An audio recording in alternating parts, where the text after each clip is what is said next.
several things that I'd like to cover with you. First of all, I think we've talked to most of you regarding the TCCA regional meetings in September. We will leave here at 4:30, and so if you plan to go with the transportation that is furnished by the county, you need to be here by 4:30. And then if you are not quite sure whether you're going to be able to go or not, please let Trish know as soon as possible so she can make a reservation. Also, I want to call your attention to some of our public comment guidelines for commission meetings. First of all, any person making personal comments, those are not permitted. And by personal, we mean of or pertaining to a particular person, individual, relating to, directed to, or aimed at a particular person, referring or directed to a particular person in a disparaging or offensive sense or matter, making personal remarks or attacks. Those will no longer be permitted. Anyone who makes those comments will be asked to sit down. I think most of you are aware that we have rules regarding placards, and I see some placards around people's necks tonight. They are not permitted in this meeting. So if you need to remove those placards at this time. And nobody will be recognized at the podium with the placard. You're violating the rules of the commission. Also, I want to announce that beginning with the September 23rd meeting, we will enforce the camera rule. Cameras will have to be located in the designated spot in the back of the room. At this time, Vice Chairman of the Finance Committee, Chris Cutshaw, you are recognized. Thank you, Chairman. I'd like to call the September meeting of the Finance Committee into order, please. Is there anyone that would like to speak and address the committee of items on the agenda? You have 5 minutes. State your name and all that. Ms. Green, the placard has to be removed before you speak. Can't do that, I'm sorry. Well, you're not going to be recognized because you're violating. You're gonna violate my constitutional rights, darling. No, I'm not violating your constitutional rights. You're not permitted to be in this room with a placard on. I don't have a placard on, darling. Well, commissioners, how many of you consider these things around their necks to be a placard? Yes, they are. Please raise your hand. Please pass that way, please. 1, 2, 3, 4, 5, 6, 7, 8, 9. The majority of the commission. Please give them to Tina. I do not have a placard. I don't know what you're calling a placard. You have a sign around your neck, and it is a I placard. do not have a sign around my neck. Now, you can give me the What definition. did you call that? You tell me what a placard is and we'll talk about it. Well, But it I can't don't have a enter my dictionary 5 with me, minutes. or I would certainly give you a definition of it, because on the word personal, I got that directly from the dictionary. Okay? But 9 commissioners here have said that is a placard. Well, tell me what a placard is and we'll talk about it. Well, I do not have a placard on. they're considering the signs around your neck to be a placard, so I I'm do sorry. not have a sign per se around my neck, and I can prove it, praise God. Captain Mullins, can you escort this young lady? The mayor and I spoke with this earlier. Are you not gonna follow the rules of the committee? Honey, I don't have a placard. You're welcome to come over here and see. Take that sign on your neck off then. You come over here and see if you can take it off, babe. No, you can take you sit down. Hey, man, come over here and take it off. You can sit down then. I have the right to speak, and this is not a placard. Will you tell me what it is? It's part of my shirt if you really want to know. And I can't strip. That would be indecent. First Amendment. It is First Amendment, sir. And it's not a placard. A placard comes off. It does not.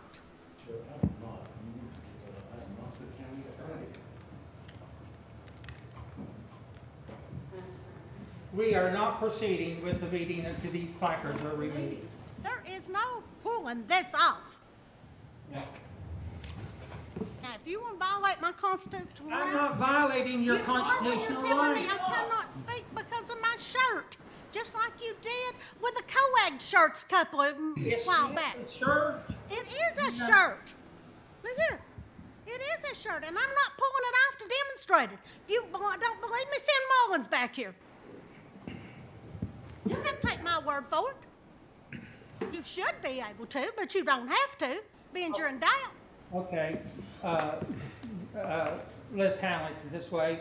The chair would entertain a motion that we refer this to the county attorney and file a lawsuit against all of those people who've got a placard around their necks today.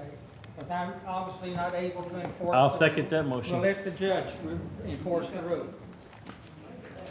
We have a motion. Is there a second? Is there a second? I got a second. Huh? I'll second. We have a motion, we have a second. Any discussion? Call the roll, please.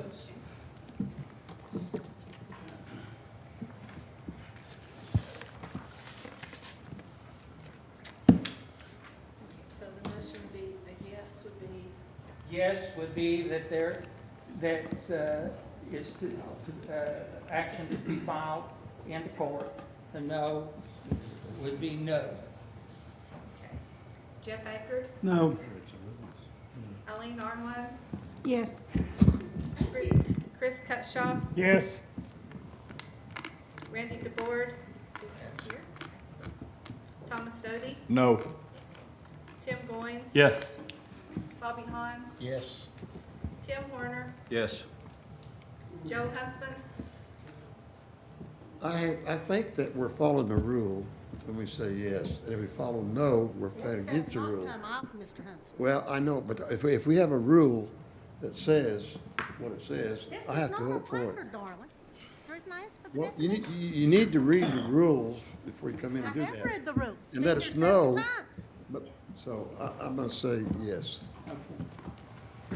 Wayne Neesmith, No. Mike Reed, Yes. Howard Shipley, Yes. Jim Stepp, Yes. Taylor Ward, No. 9 yes, Okay, the motion passes. 4 no, 1 out. So we'll let the judge take care of that. All right, good afternoon. My name's Edna Green. I have given you folders to pass forward for each commissioner, and I would hope, have each one of you got a copy of what I gave what Mr. Arwood gave to this side and this side. There's 7 copies for each side, a total of 14. In just a minute, I forgot my cheat sheet. I need to set that after arguing. I'm gonna figure it out. I assessed that most of you were new folks to the county commission. Therefore, you know nothing about the lawsuit that I have on behalf of Hamlin County against your county attorney, Christopher Capps. Ms. Green, Yes, ma'am. Sir, is this a part of the agenda for the finance sir, committee? it's in regard to Mr. Capps's bills, which I could not find, and I called Miss Trish, and they are not available. Yes, ma'am, we had, But it's in regard to his billing. That's all right. exactly what it's on. thank you. And if you'll read through that, it's got the exhibit of his billing in there. On the private act, you have the private act attached, you have his billing attached, and several other things. In the private act, he is basically accounted to get $100 a month, and that is to attend the meetings. It's not for anything else. Can you all hear me? Okay.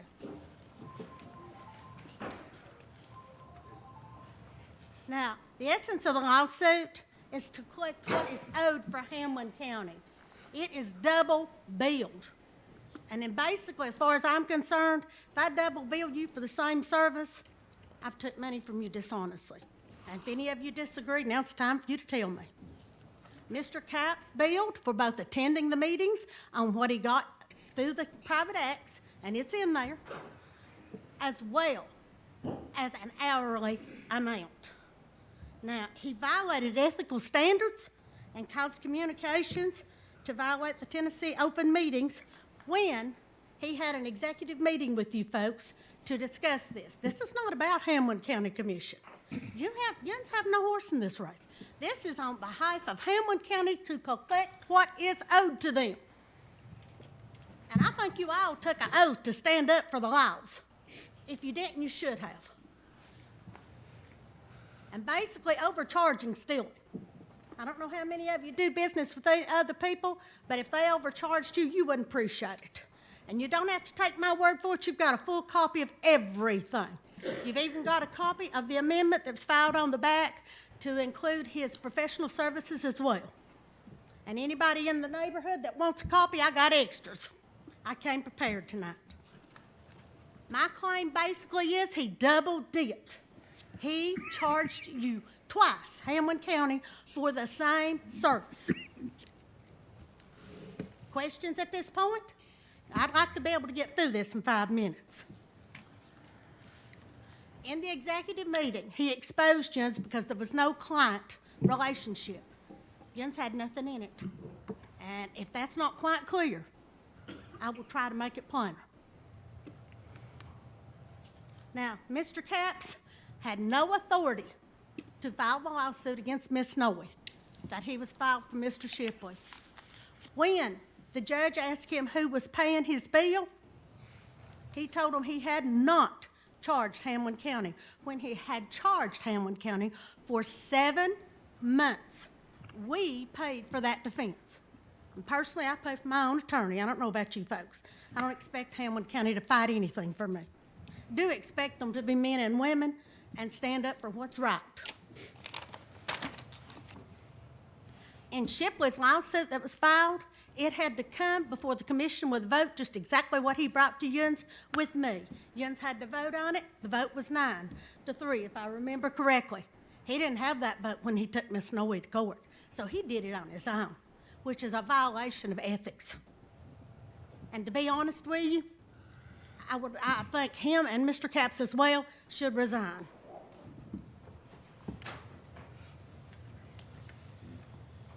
When we were excluded from that executive meeting under the Open Meetings Act, and it wasn't client attorney privilege, Jens violated the Opens Meeting Act at that point. Every one of you are guilty of that party because you were a party to it. Now, due to Capps' line to the court, we need a county attorney that is honorable, folks. Thank you for your comments, Ms. Green. Okay? I appreciate your time. If in doubt, holler. I'll send you the rest of the copies. Thank you for the privilege of not cutting me out of pieces. Is there anyone else that would like to address the Finance Committee tonight?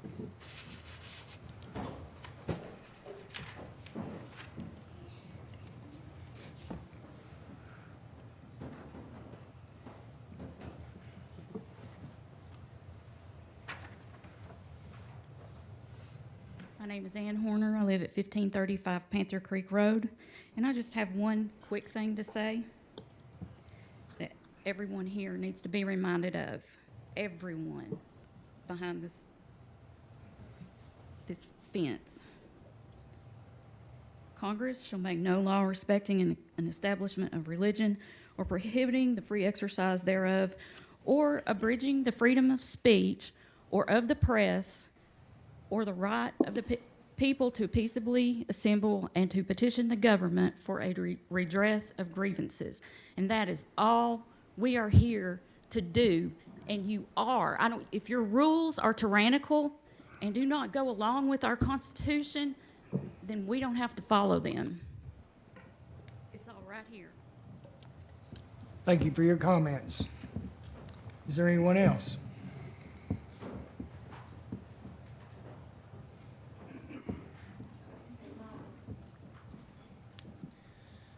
My name is Tony Strazullo, 609 East Louise Avenue. So, Sergeant of Arms, huh? Go ahead, Chris. Well, it's not on this agenda for the finance committee. All right, so next agenda, all right. So talk about Chris Capps.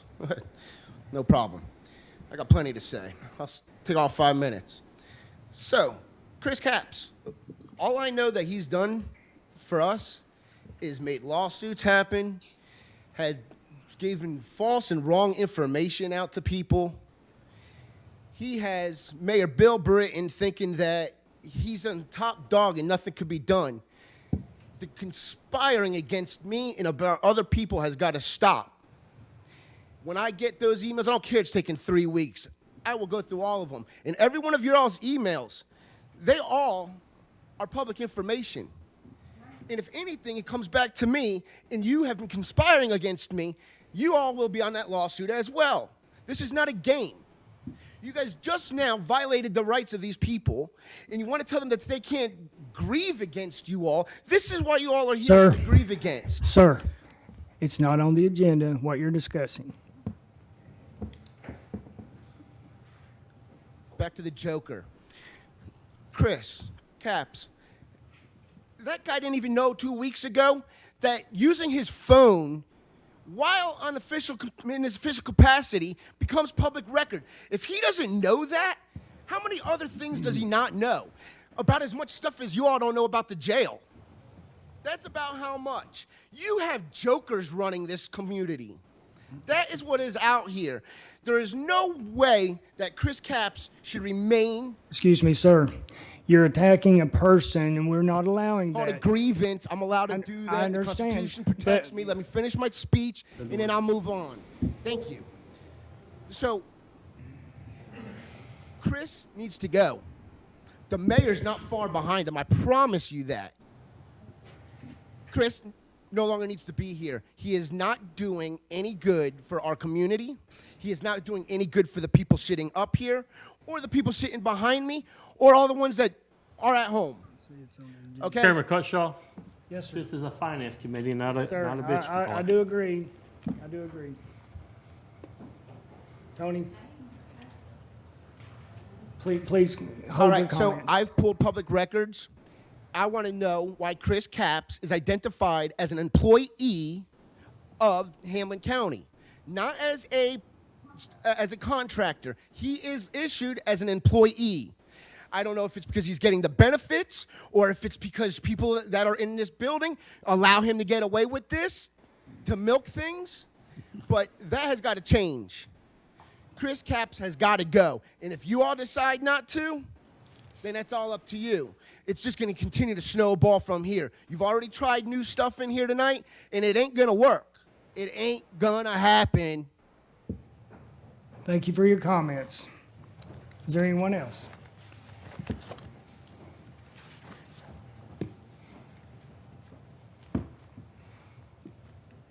name is Linda Noe, 2343 Joe Stevens Road.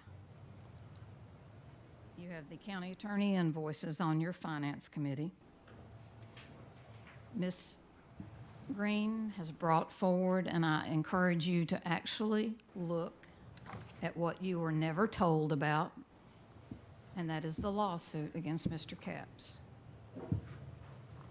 Very few of you were here in June 2018 when Ms. Green brought this forward and asked that Mr. Capps cease billing and refund the double billing. He is paid $1,200, $100 a month for attending this meeting. He's not here. You're not Mr. Capps. Here again, here's a meeting he's supposed to attend, he's being paid to attend, and he's not here. And this isn't the first one. He's also paid to attend your commission meetings. That's what that $1,200 retainer is for. It spells it out in the private act. Then, when you look at his billings, up until Ms. Green made public what was going on, he was billing you by the hour for attending this meeting and the commission meetings. That's the double dipping. And if you endorse that, the public needs to know.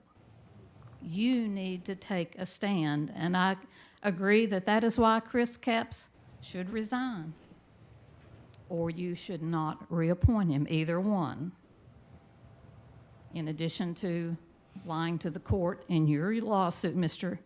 Shipley, and you were sitting here, you heard it. You and Commissioner Goins and Commissioner Neesmith were here and heard that.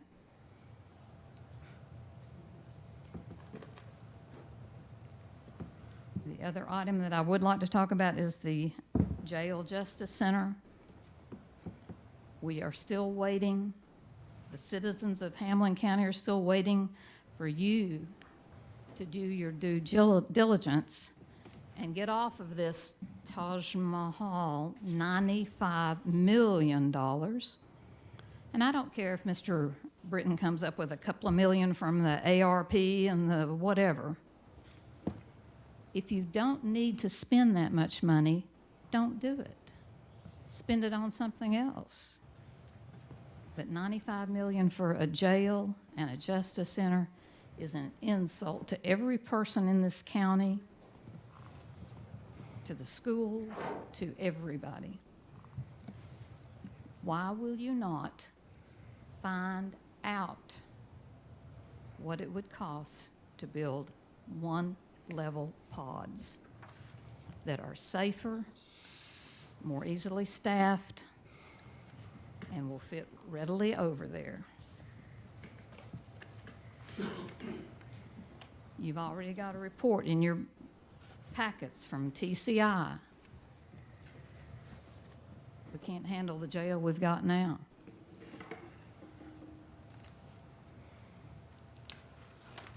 Why? I mean, it's amazing to sit here and, look, and I see people that are very intelligent, business people, bankers, some people who built buildings. Mr. Doty involved in maintenance and highly technical information up at Molly. Why will you not see what it would cost to do the one-level jails? In fact, I would do only 400. You don't know what this jail bail lawsuit is going to do and how that's going to affect the number of people who are incarcerated or are not incarcerated, cited to court or left out on their recognizance or whatever. There's so many things you refuse to look at.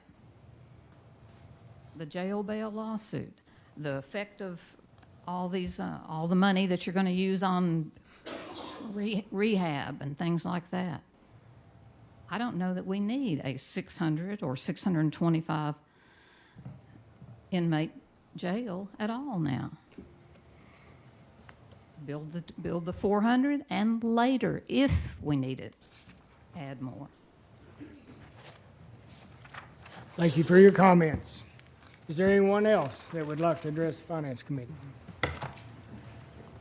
Bonnie Bullington, 317 Stubblefield Street, Whitesburg. You have on the Finance Committee meeting tonight different things calling for pay raises.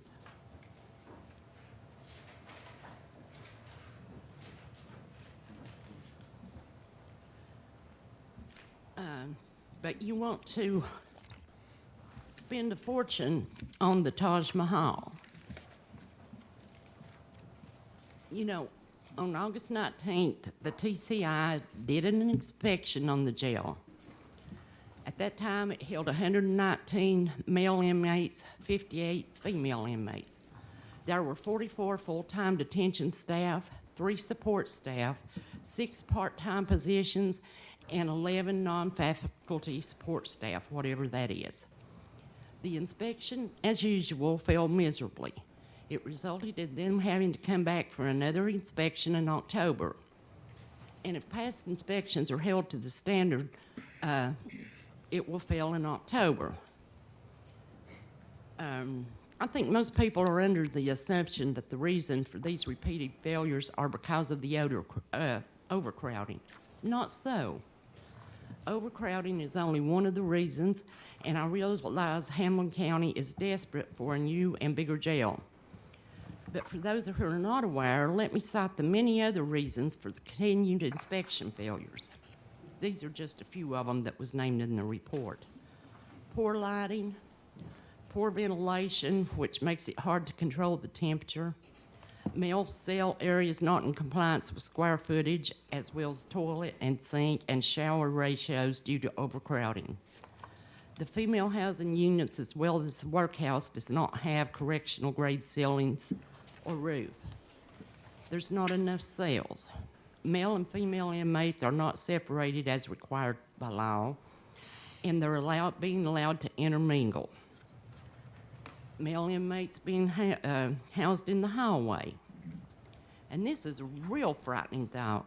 The fact that the lighting in the cells can only be accessed by the inmates. Our law enforcement takes their lives into their own hands every time they walk in there. They have to go into the dark or use their flashlights. Yes, we need a new jail. Administration walkthroughs not occurring regularly, functions including custody, care and supervision, lack of security checks, excessive contraband allowed in the jails, and we all know everything needs to be cleaned, insufficient criminal history checks, no hourly security checks, and the list goes on. These things are due to A, a lack of staffing, or B, laziness among the staff. And I can understand them being lazy with the conditions they're working in. This really frightens me. But I don't think you'd find many in Hamlin County who doesn't believe we need a new jail. We desperately do. Hamlin County needs a simple, no-frills jail, not a fancy justice center that only serves to make the mayor and commissioners look good. A big new justice center will not solve the jail problems we face. Since day one, you all have been hell-bent on building what you want, not what this county needs. You wouldn't allow a referendum to let the people decide what they feel the county needs. Oh no, you don't think the citizens have enough sense to know what's needed. Only you all have that sense. Only you all are qualified. But you've forgotten it was the citizens who had faith enough in you to do right by them that put you in this position to begin with. Believe me when I say the citizens are fed up with your high and mighty attitudes, and I'm sure it will show at the polls. You throw out all kinds of excuses to why this insanity won't cost as much as everything thinks because of grants you can apply for. Those grants would be minimal. This project started out as a $75 million project, with many of you stating to me personally that it would come under budget. During one meeting, Tony Pettit discussed ways costs could be trimmed. We could do with less pilings, and another way we could... Ms. Bullington, thank you for your time. Well, we need a new jail, not a Taj Mahal. Spend the taxpayers' funding wisely. Is there anyone else that would like to address the Finance Committee?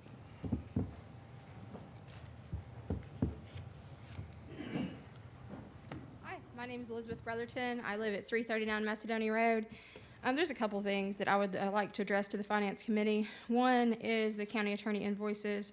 But first, I would like to make a request. I'm not sure if you guys knew, but you have had some technical difficulties with accessing your meeting packet for the public.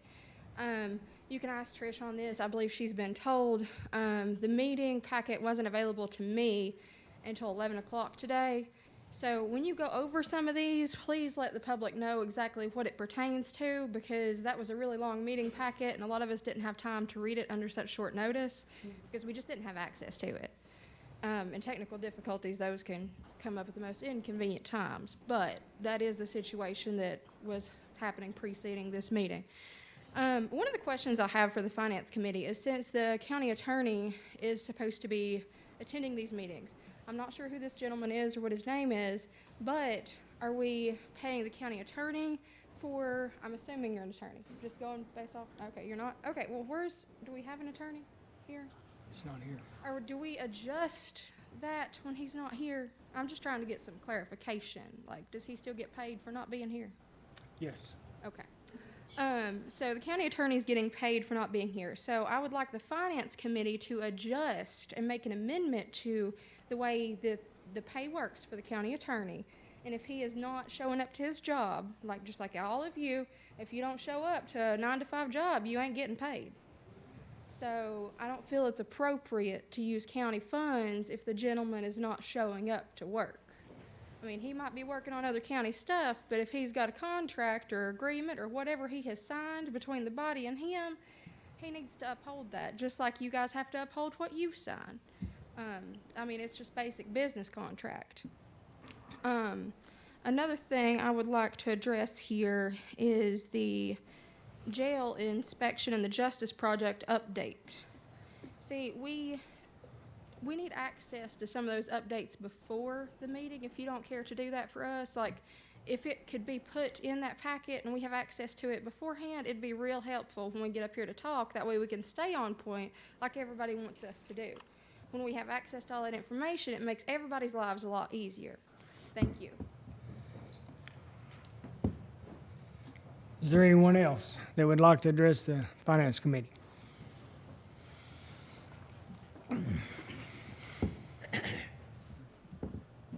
Whatever wrote, the Finance Committee is going to be the one basically bankrolling this jail. And I'm really wondering why. We built this Justice Center over here, and it had a capacity of inmates. And now you're wanting to build another jail that's basically going to hold 300% more. As the population of Hamlin County increased 300% since the time that Justice Center was built? No. And as I'm sure Judge Collins is aware, a lot of attorneys aware, Mr. Horner, being a bondsman, should be aware, the writing is on the wall. The number of people incarcerated is going to start going down in this state. The governor's pushing it. There's all kinds of bills in the legislature. It's heading that way. There's a process now of if someone is ordered to pay court costs or child support, things like that, they're not put in jail for not paying those costs. We have no debtors prison in the United States. Instead, they're found guilty of contempt of court, and that is the charge they're jailed on. The writing's on the wall. That's getting ready to stop. No longer are people going to be incarcerated for simple non-payment of fees and fines. So the population of that jail is getting ready to go down because people are not going to be incarcerated for this. We're not going to need all this space. The commission here, you should be looking at these things for the future of what is going to be going on in the future. Do we need this facility to be this way? Nobody's saying that you can't do something. But simply step back and look at it. Don't just be locked into a position. Step back and look at all the options. Do your due diligence. Look at everything before you go out here and send this community into a mountain of debt. Because you don't know what's going to happen tomorrow.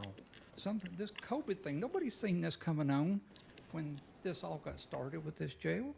And now look at what it's done to us. What do we know is going to happen tomorrow? How do we know a tornado ain't going ripping right through the middle of Morristown next spring? You can't leave yourself in debt so far that if the least little thing happens, you're just sunk. We can't do that at home. I'd love to go out and buy a Rolls Royce. I know that I can't do that because I'm going to have prepared for something that might happen tomorrow or the next year. And the county needs to be ran the same way that you do at home. You don't do your finances like this at home. So don't put this on us as a legislative body here either. Thank you. Thank you for your comments. Is there anyone else? That's fine. And no to the Rolls Royce. It don't matter finances or not. The wife says no, and I have spoken.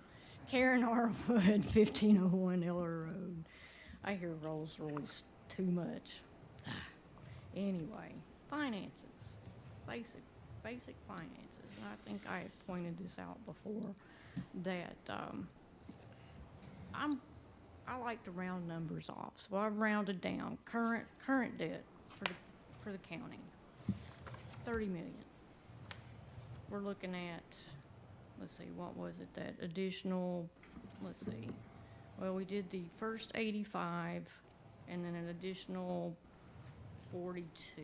Thank you. 7, 8, 9, 10, 11. I just call it approximately $160 million debt. Okay. Well, I see 2 discussions of pay increases coming up. I would seriously expect down the road we'll be as these roll through, you're going to over time you're going to see other divisions pay increases rolling through.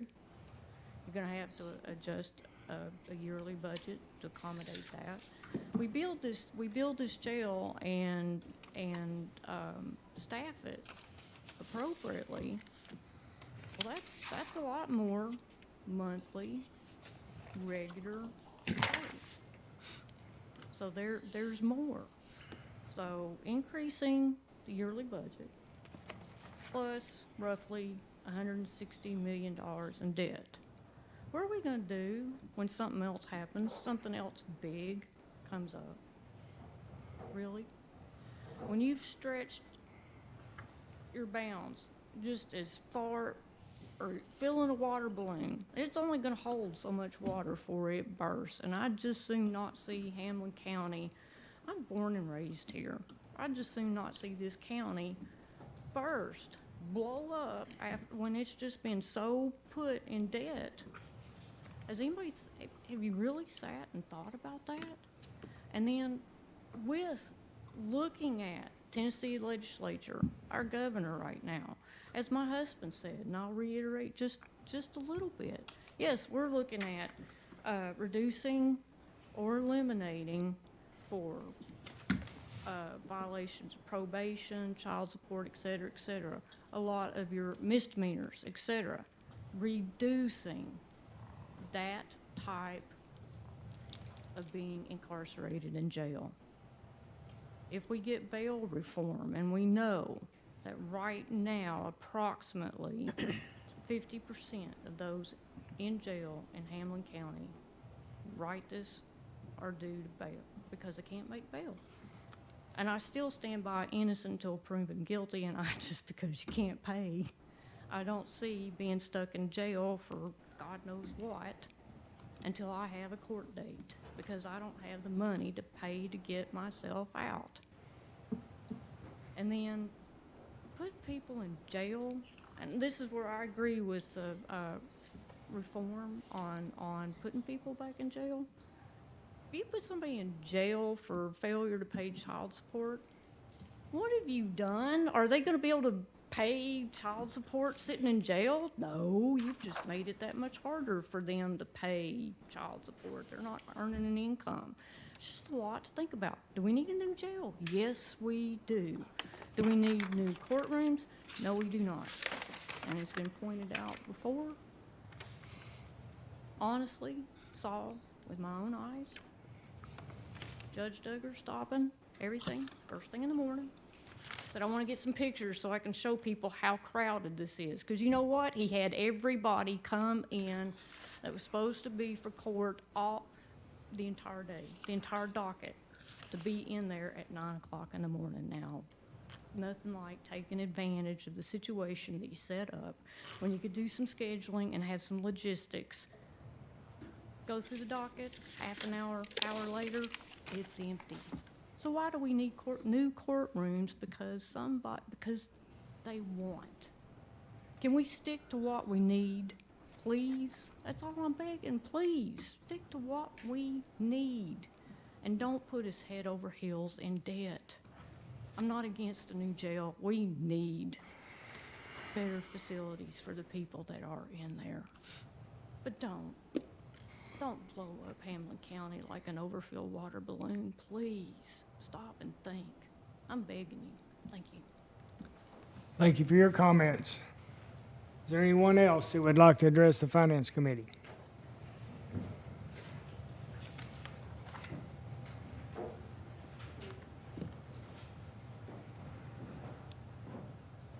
Vernon Jones, 237 Simpson Road, Whitesburg. We'll make it real simple. As far as jail goes, we can't afford it. Thank you for your comments.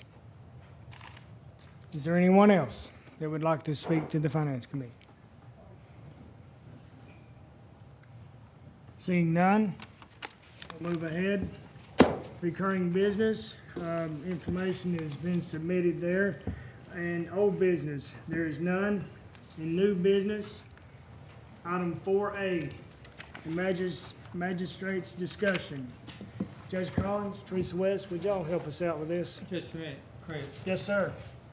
We need to take action on the, I'm sorry, so sorry. Review our monthly acceptance of our checks. Need a motion for that. Motion. Thank you, Thomas. Second. Thank you, Mr. Goins. Any discussion? Seeing none? Ready to vote? Everybody, aye. Motion passes. Now back to item 4A, the magistrate's discussion.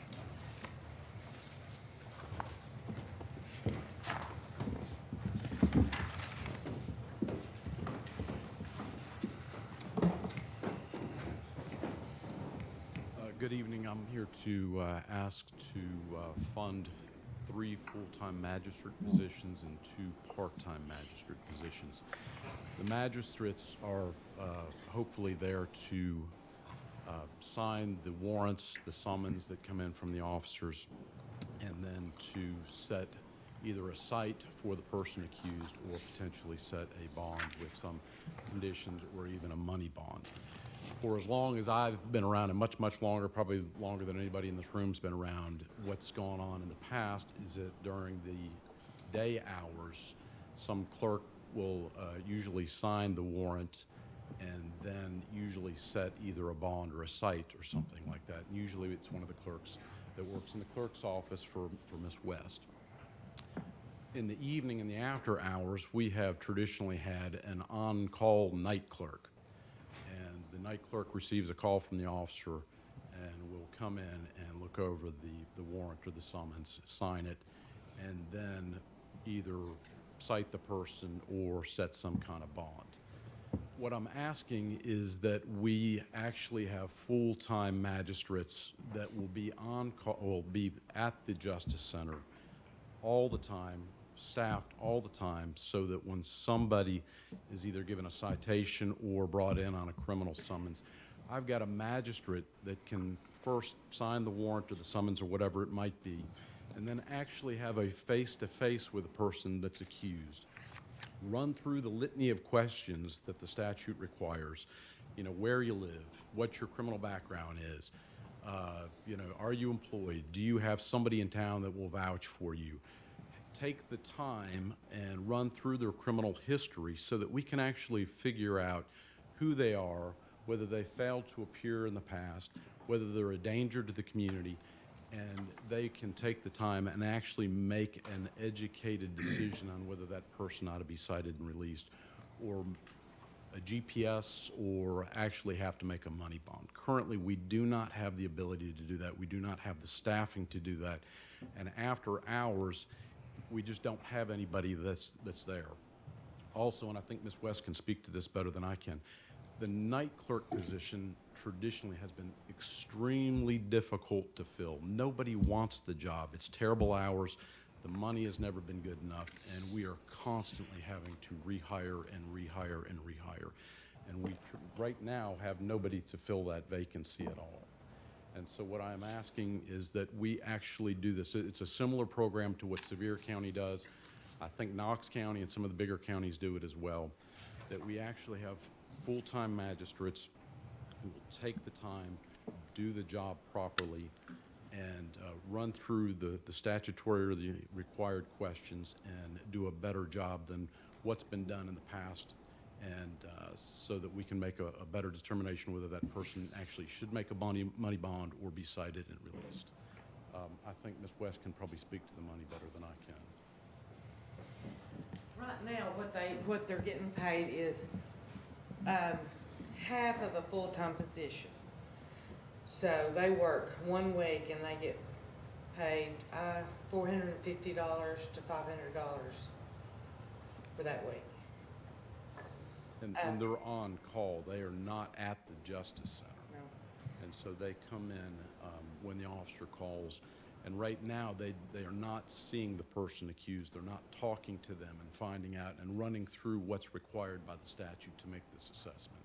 And so we want to do a better job. We want to do a job that complies with the law. And I think that we've got to have some people at the Justice Center full-time to do this job properly. Do you have any kind of pay scale of what that would be if they're there full-time?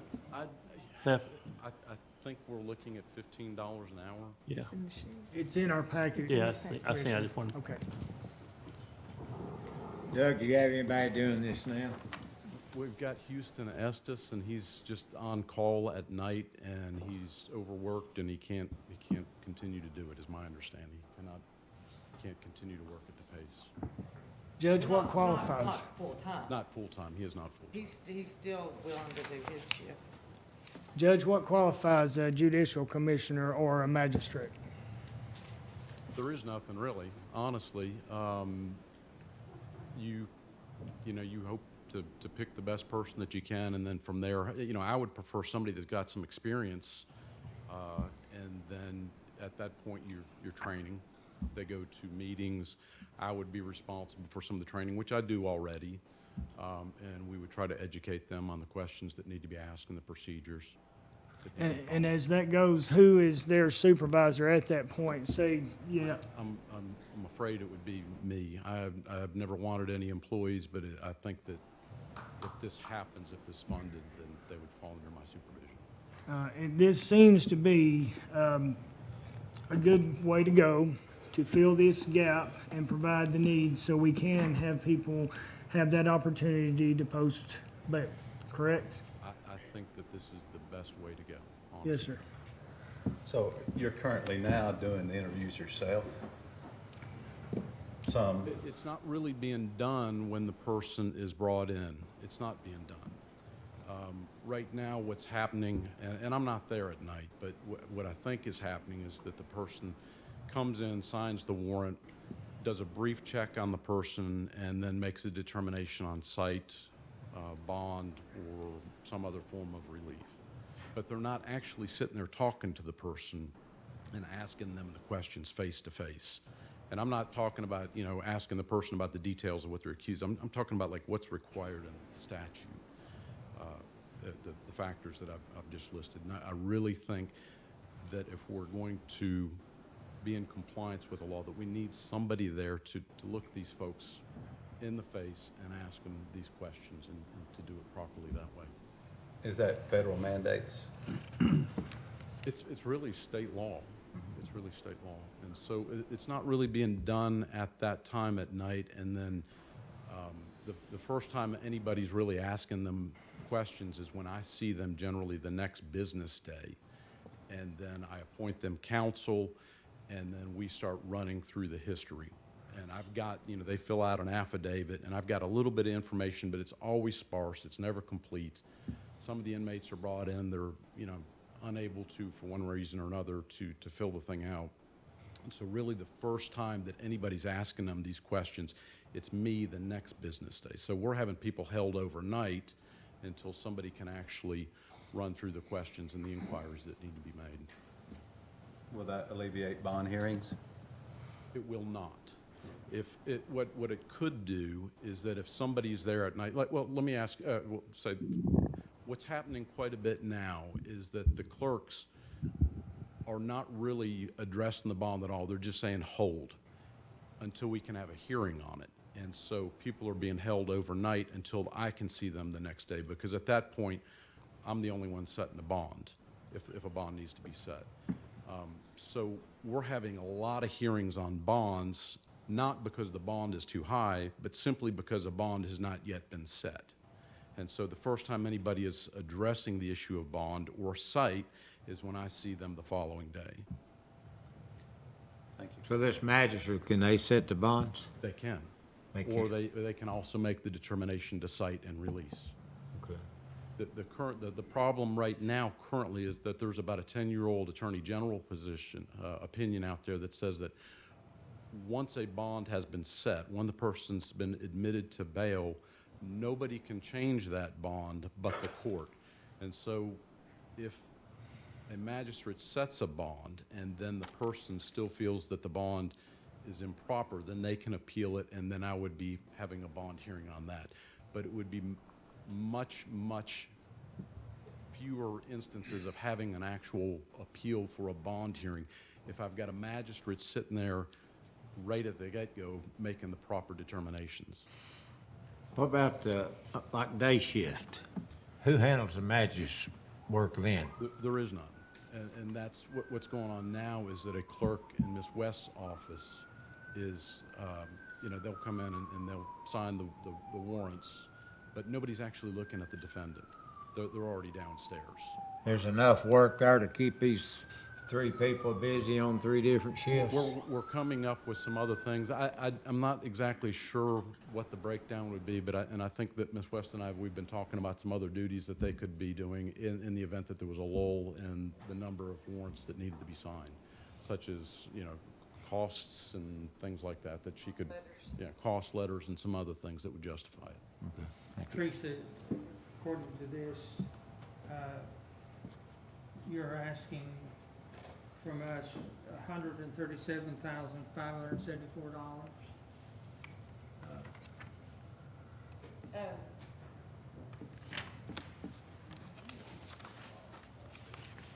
I think you said you have $45,845 available? Yes, that's right. Okay. I have that in my account, in my budget, which would be transferred to Judge Collins's budget because he would be in charge of the judicial commissioners.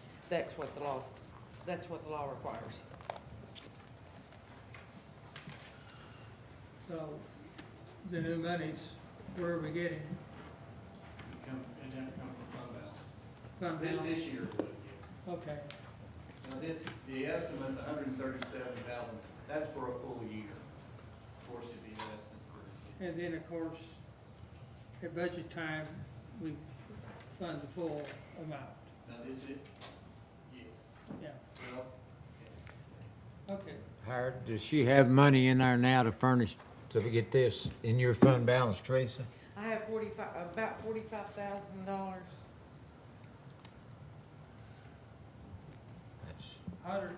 That won't get it done. The rest of it will have to come out of fund balance. Positions either. The mayor said the rest of it would have to come out of fund balance. Right.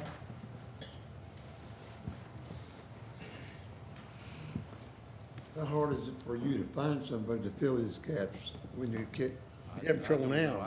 I really don't think that those night hours are gonna be too terribly desirable, so I would imagine we're gonna have a difficult time filling it. So we don't need the money until we finally get somebody hired and, on staff, right? By the time we get some training done, find somebody that's willing to work those hours. I think we just, It's I'm gonna be an easy job to fill. it would be a matter of voting on the positions and the possibility of, and then the funds would come as that position is filled. Is that how we do that, Mayor? my thought is you go ahead, if this is what you want to do, you create the positions, you fund the positions, and you spend If the you don't money when use the it. positions are filled. Right. If you Yeah. never fill the positions, then the money's not spent. Right. It's budgeted, but it's not spent, so it's still in the bank. Did I hear you correctly in saying this is state law, actually? It's been, the litany of questions that you're supposed to run through in determining questions? Whether to put a money bond or some sort of release, that's been state law for a while. And so what we're trying to do, and what every county across the state is trying to do, is to be in compliance with the state law. Before you're setting money bond, here's what you need to do. Here's what the factors that you need to consider.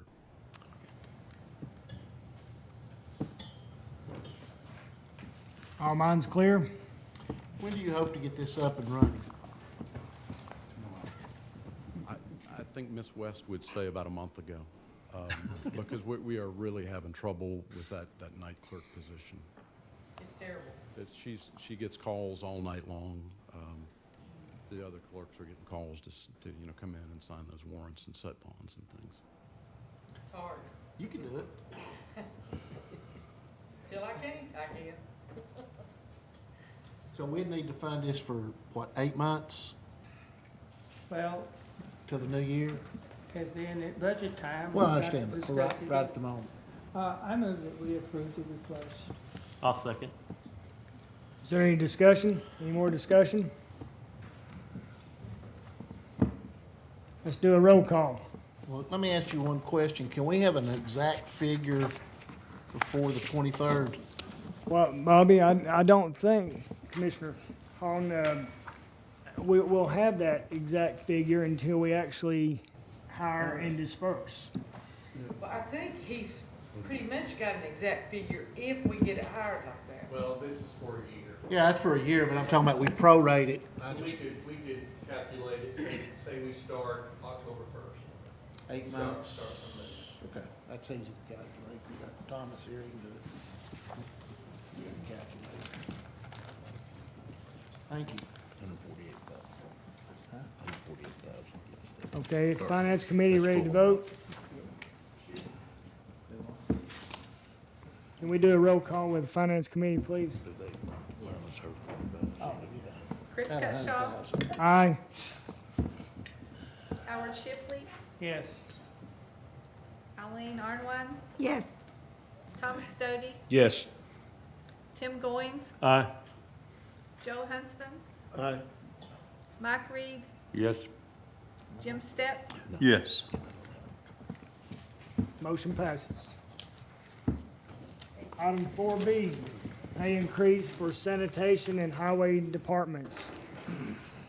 Chairman Goins, the Compensation Committee, could you give us a report, please? We took the, we had a compensation meeting here a few days back, and we have agreed to the sanitation and the garbage disposal go across the board, $2 an hour across the board. That was what we agreed on. That's what we agreed on. That's what we agreed on. Yes. Well, someone had knocked around 250 across the board. Now, we need to vote on this since it came Yeah, out of I put committee. that, I make a motion that we pass the $2. I second that. Any discussion? I second. Any discussion? Barry, how many people in the highway department are you losing over salary issues? We haven't lost any lately in the last month or two. But you've lost several in the garbage department, haven't you? Yes. We're down about 4 employees right now. Here lately, we've been able to run 1 or 2 of the brush junk trucks is all we've had staff to do. A lot of things building up on the side of the road. You can tell it. We're already getting some comments, or I am, and I'm sure some of you commissioners have had other employees to make comments to you about why aren't we getting a raise? And so I would like to amend the motion to state that we make the salary increase for the garbage department only, and that we'll look at the highway department during budget time. That's my motion. For an amendment. Okay, we have a motion, an amendment to our motion. Do we have a second? You need a second. Did you get a second? No, sir, I haven't yet.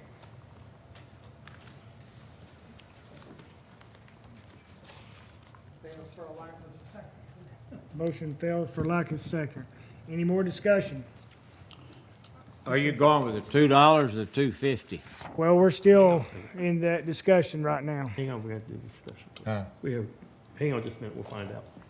He said anybody else, that's what I asked the question. We've not voted on it yet. The motion is $2, Wayne. Yeah. For $2. Yeah. Thank you, Howard. I had looked at these numbers a lot, the 17 employees that you have on sanitation and 21 on your highway department. It's round about that. And I looked at the average number that they have, their average pay for a sanitation worker is $14.66. That's, you know, the highest and lowest. And it's $15.88 for your highway department. So my proposal is we do a $2.50 for the sanitation and $1 for the highway department. Now, I would ask for an amendment to that. Do we have a second? Do we have a second? I'll second it. Howard, second. Little discussion here. Discussion? Yes.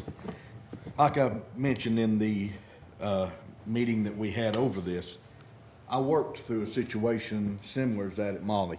Years back, I talk about it. Huge employer. They came through and they merely gave the maintenance department a 20-cent increase more than they did the rest of the people on the floor. And that created so many hard feelings, so much dissension throughout. You are getting ready to put a division in that small department, and it is small when you look at total numbers of 50 some odd. By doing that, it'll be something that you all wouldn't even think of happening, but it will. I guarantee you beyond a shadow that if you do a $1.50 differential, that you're gonna have so many hard feelings. And it's not gonna be directed at us, it's gonna be directed amongst themselves, because that's the way it was at Molly. The maintenance department was known as 20 cents. Every time you went by, you got a smart remark from somebody calling you 20 cents. And it wasn't that they wouldn't have taken it had it been offered to them. It was given to us. If you do this separation and differential, you're gonna have problems. Do you have a suggestion? My suggestion is to go with the original motion of $2 for each and stay even across the board. Barry, could you comment, please, on the reduction of, we discussed $2.50 to begin with. Could you elaborate on that? Well, I mean, he's lived through something similar. You say you got a different group of guys, different personalities, but if they don't say a lot or do a lot about it, they'll certainly have those feelings, and those feelings come out in their performance.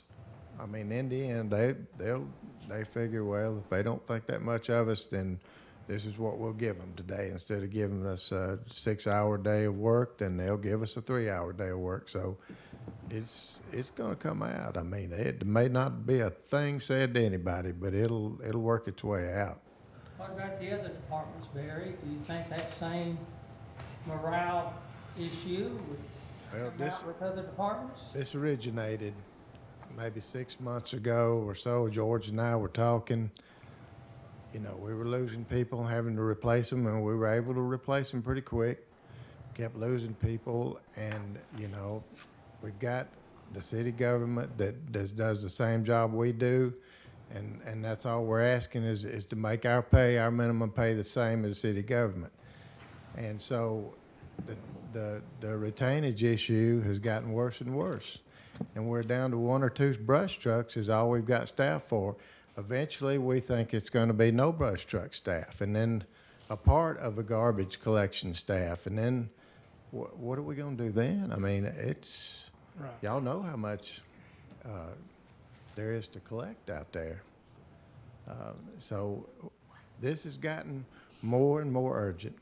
I don't know if it's a virus. I don't know what about today's times that's doing it, but it's gotten more and more urgent. I've never seen it happen this way, and so I don't want to get us in a position where we're not able to collect garbage. Has anybody done a figure about, we went across the board 250?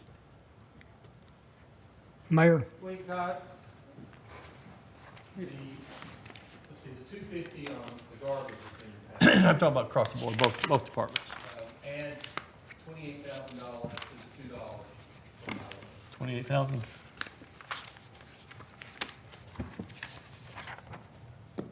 You know, guys, this is the most tangible service our county provides, is door-to-door garbage pickup. And we're on the cusp of a serious problem. And I feel like we need to take care of these guys and stop the bleeding at the bottom. Unfortunately, when you do that, there is a rebound. And we've got to look at the other guys. I don't know where this ends. I'm for people. I want people to be happy. I want people to work and enjoy what they do. And when you stand on the back of a garbage truck, $1 an hour more it helps it a little better, I'm sure. That's just my 2 cents of this. I'm for. I'll be quiet. I'm chair. My extra part of that is, it's also when you're standing there with the shovel pulling hot asphalt out on a 95-degree day. Or snow day. Yeah. Snow day. When they're out at 2 o'clock in the morning. Go ahead. How many employees did you lose? You say you lost 10 in the last? Right now, our status is we have 4 vacancies. But you lost 10, you say, altogether in the past? Oh, yeah, you know, it's a revolving door most Yeah, of the time. oh, yeah, definitely. Commissioner- Of that amount that you've lost, did they come mostly from sanitation? Yes, How many? all of them, All of them, so there was none lost off of the highway department? right. Okay, no doubt in my mind, I think we all agree on the 250 for the sanitation. I think, no doubt, 250. But, I'm looking at the numbers of the pay here that the highway department make, and, I still feel that the 250 with the $1 on highway is a good match. If you look at the pay that they're making, it equals the city of Morristown on these operators and the truck drivers. So that's why I come up with those numbers. Are you talking about sanitation or are you talking about highway? Both, I'm talking about both. I'm talking about the sanitation, when you put the 250 there, it'll show a match the city. When you put that dollar, actually, it's gonna be better than some of the city I've seen.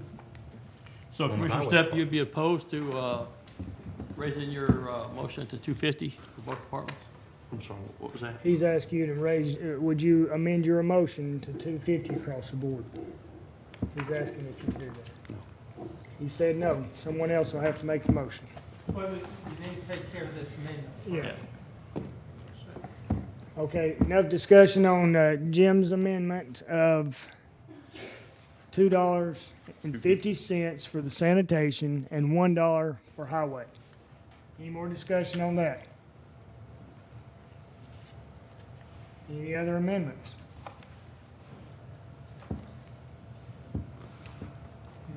Let's do a roll call on the finance. Chris Cupshaw,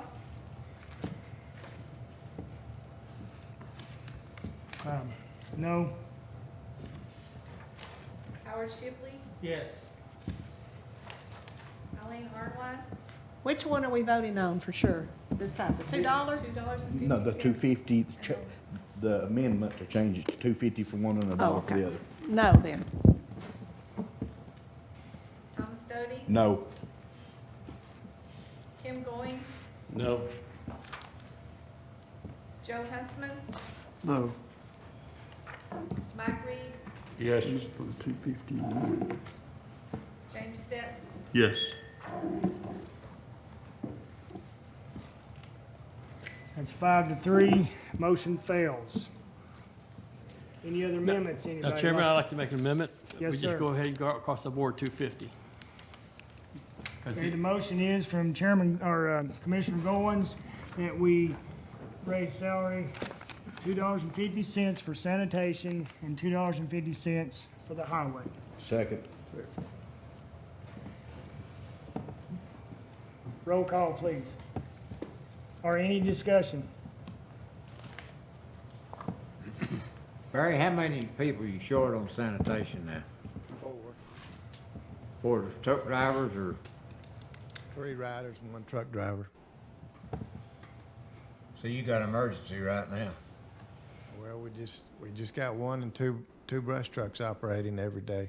It's an emergency. One thing that this might do, Commissioner Neesmith, is, as George Lawson said in our meeting the other night, that it may not, it'll stop the bleeding, so to speak, and it might keep the employees we have, and then we can add to that. That's the one thing, the positive of doing this. Yes. Hopefully he can get it, whether it's $2 or $2.50. Well, Hopefully you'll be able to get to people. It's going to be the fairest thing, I believe. Other people can't get truck drivers that's paying quite a bit more than this right now. Any more discussion? We're voting now. Yeah, So discussion's over. I'm sorry. Well, all right, roll call, please. 250 across the board. 250 across the board. Chris Cutshaw, Yes? Howard Shipley, Yes. Colleen Arnwine, Yes. Thomas Doty, Yes.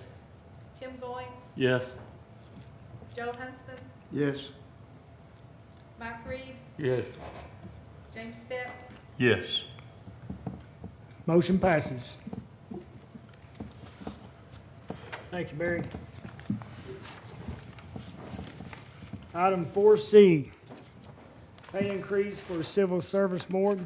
Mayor Britton? Probably need to take a vote on the original motion as amended. Sorry. Thank you, Howard.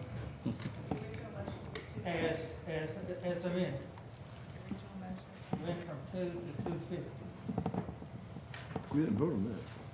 No, I agree with what he's saying. The original motion, and we amended the original motion, so now we've amended it. We want to vote on the original motion. So we do it,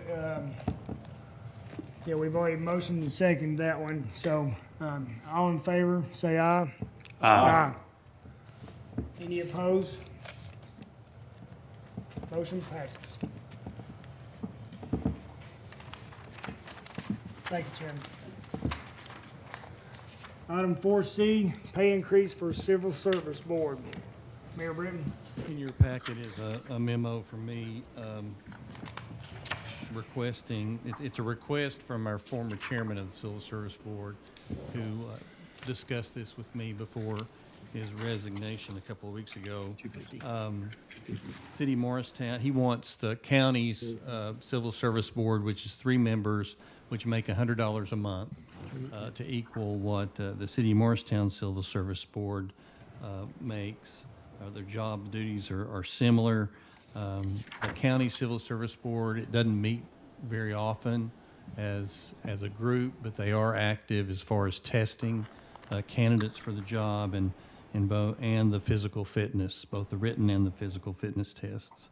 So to equal what the city pays their members $1,800 a year, and so $150. We pay monthly, so the $150 a month would bring our Civil Service Board members' compensation to the same level as the city's.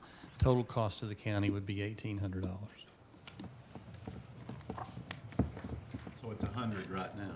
It's $100 right now, $100 a month. It would go to $150. The request is. Do we have a motion? I'll make a motion. Commissioner Stepp, second. Commissioner Goins. All in favor? Aye. Any opposed? Thank you, Mayor.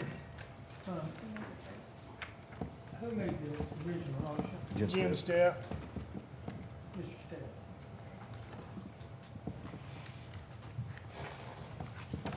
Item 4D, Division of Endo Settlement Money. Mayor Britton?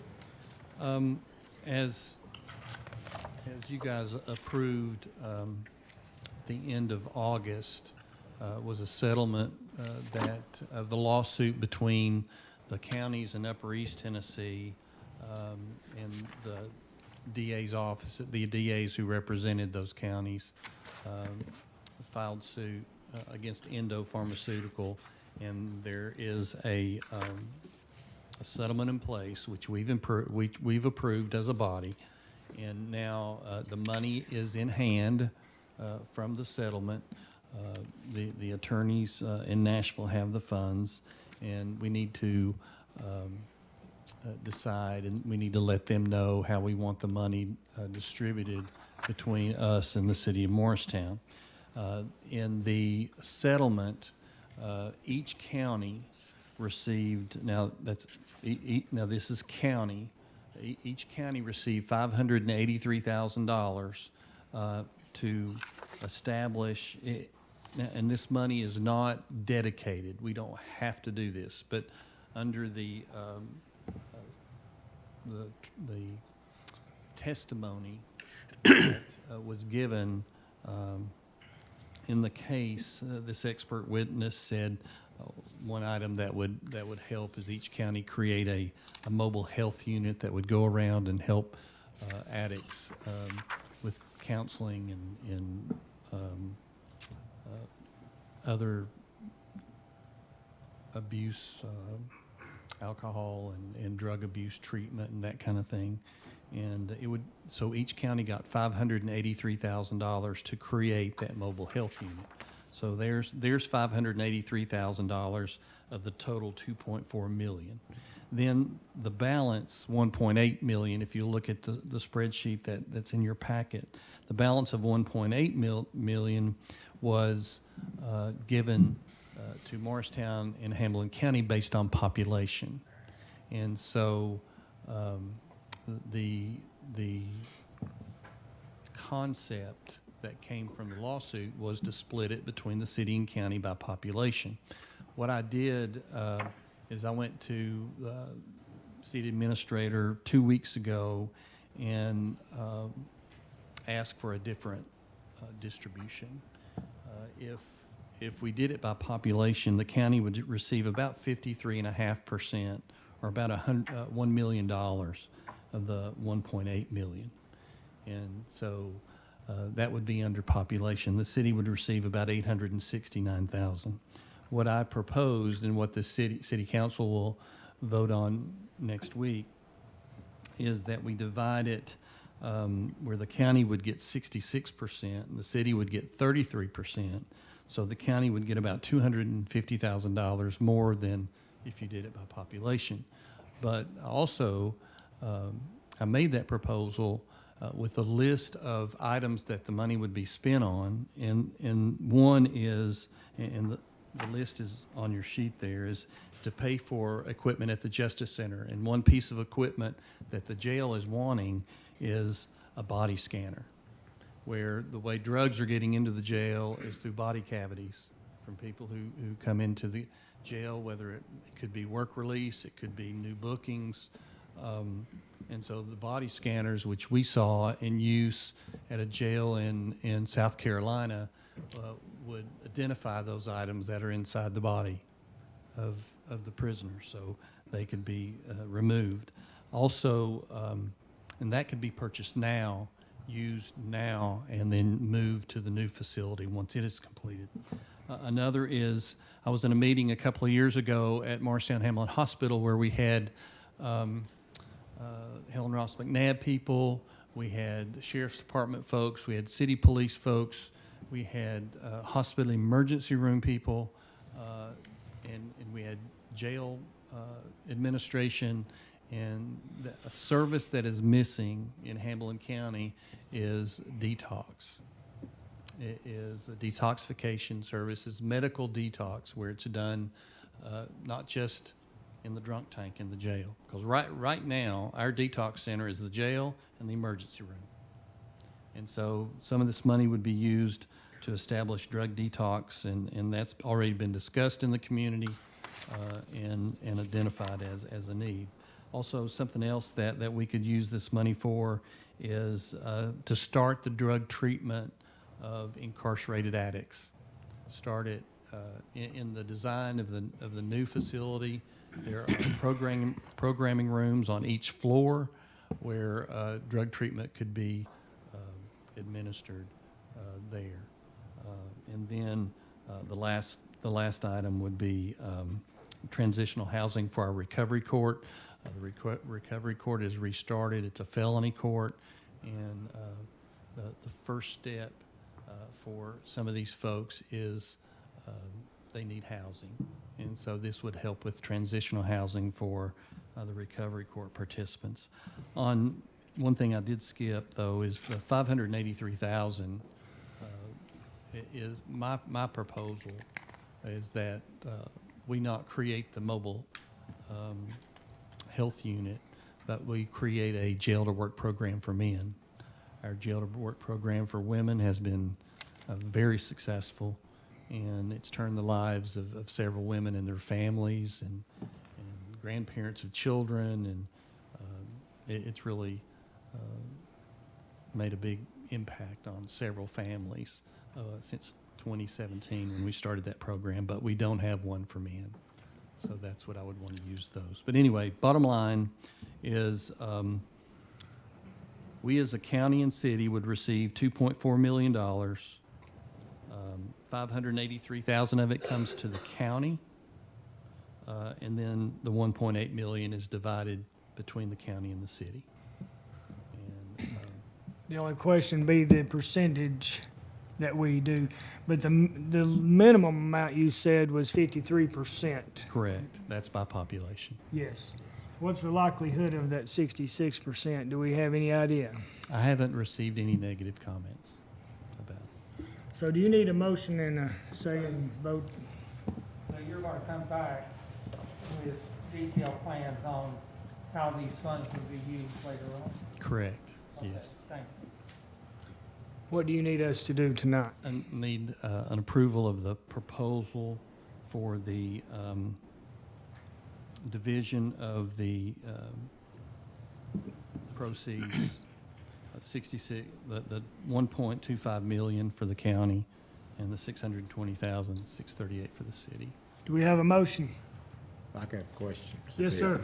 Bill, all of this money that we're getting is gonna go for drugs, either body cam or housing or something. That's the money the county would receive. That's my proposal, yes, sir. Everything going, Now, as far as the money that goes to the city, we don't have any control over that. That drug detox, it's not gonna be split between the city and the county? The drug detox? Yeah. That's some of the money, some of the additional $250,000 that we would get under my proposal would go to that, which would, in essence, be city money that they would be contributing. Is your proposal include the 583,000? It does, yes. Okay, thank you. Do we have a motion? I'll move that. I'll second. Commissioner Stepp? All in favor? Aye. Aye. Anyone opposed? Thank you, Mayor. Item 4E, debt obligation report and note form. Ms. Ann?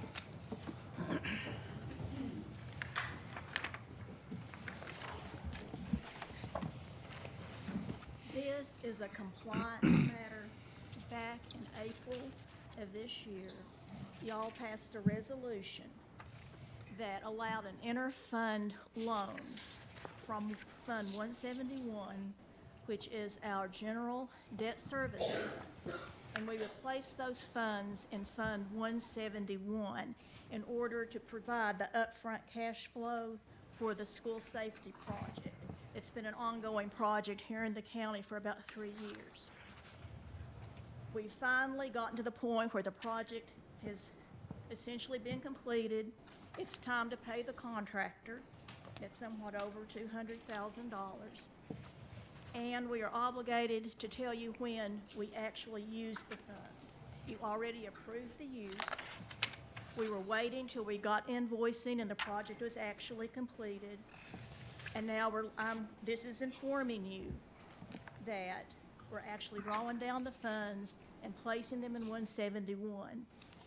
The state should reimburse us that money, and at that point, we will put those funds back into general debt service. We don't run a big cash balance in general capital projects. And this just provides us a chance to pay for that service and then wait for the reimbursement.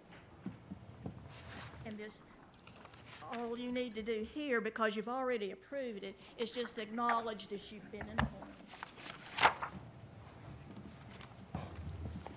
All minds clear? Do you want a motion to accept the report? Just to Please, accept okay. the debt report, and then as part of that process, you provide a note. And I Okay. prepared the note. It's also in the packet. Do we have a motion? I'll make that Mr. motion. Chairman. Second.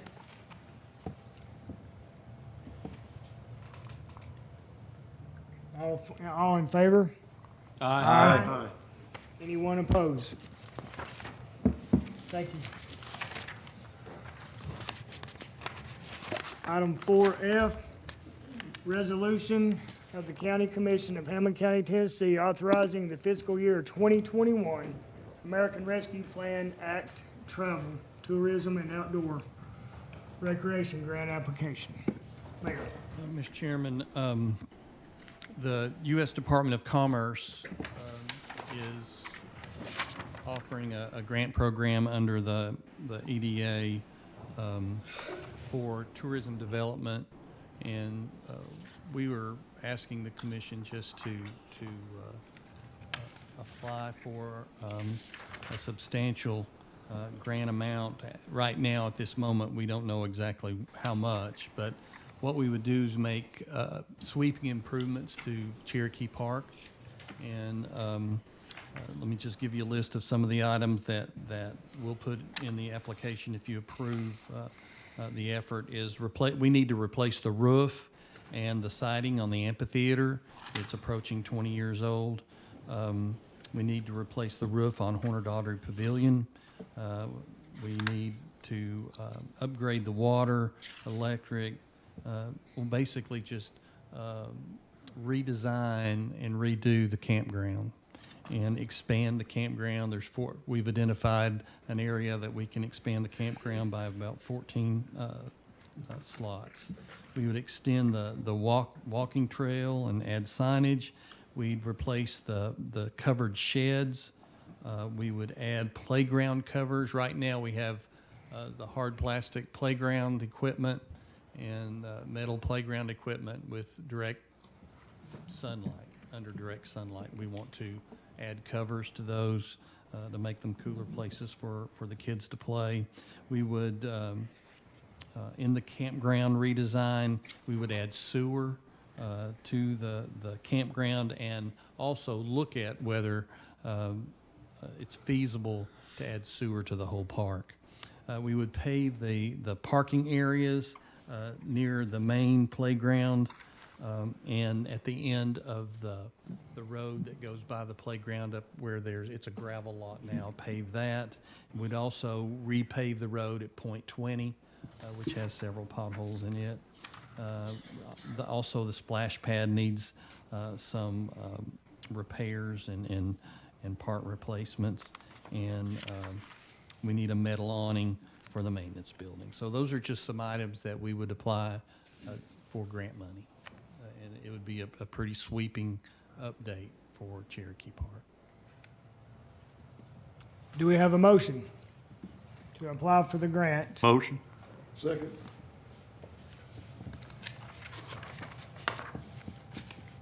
Commissioner Stepp, Commissioner Huntsman, second. All in favor, say aye. Question. Aye. Discussion. My fault. Wayne, go right ahead. Bill, you asked the grant for 500,000. No, we don't know exactly how much yet. I think that the most is $1 million, I believe, is the most that you can apply for. Okay, what part of a matching is it? We don't know exactly, and we know there will be a match, but we're waiting for the final ruling from, this money's coming from the American Rescue Plan. Right. And so we're waiting for the final rules that are to come down this month from the U.S. Treasury. I see you'd put down a $500,000 and 20% matching. Is that the estimate? That's, where did I write that? That's in on, therefore it be resolved, the Hannah County Committee hereby authorizes the county mayor to represent the American. The application would seek grant funds for a minimum of $500,000. For a minimum, yes. And the county would be matched, once grant is awarded, match fund will be 0 and then 20%. Right. So somewhere between, our estimate right now, somewhere between 10 and 20% will be the match. You won't know till you see how much you're gonna do. Okay. So also moving those homesteaders out there and moving that out and cleaning that. We're going to present, part of this plan is to create some campsites for people to move in and out of, not permanent sites, but like 2 weeks and along. And Frank right now has stopped long-term camping. He's not accepting long-term campers now. What we will present November, December is an overhaul of the operation of the campground. So that's, what we're gonna do is, people have been out there for 15, 20 years now. We're gonna move them out, or? Well, we'll talk about it then. Okay. We have a plan to present. Okay. Any more discussion? All in favor? Aye. Aye. Anyone opposed?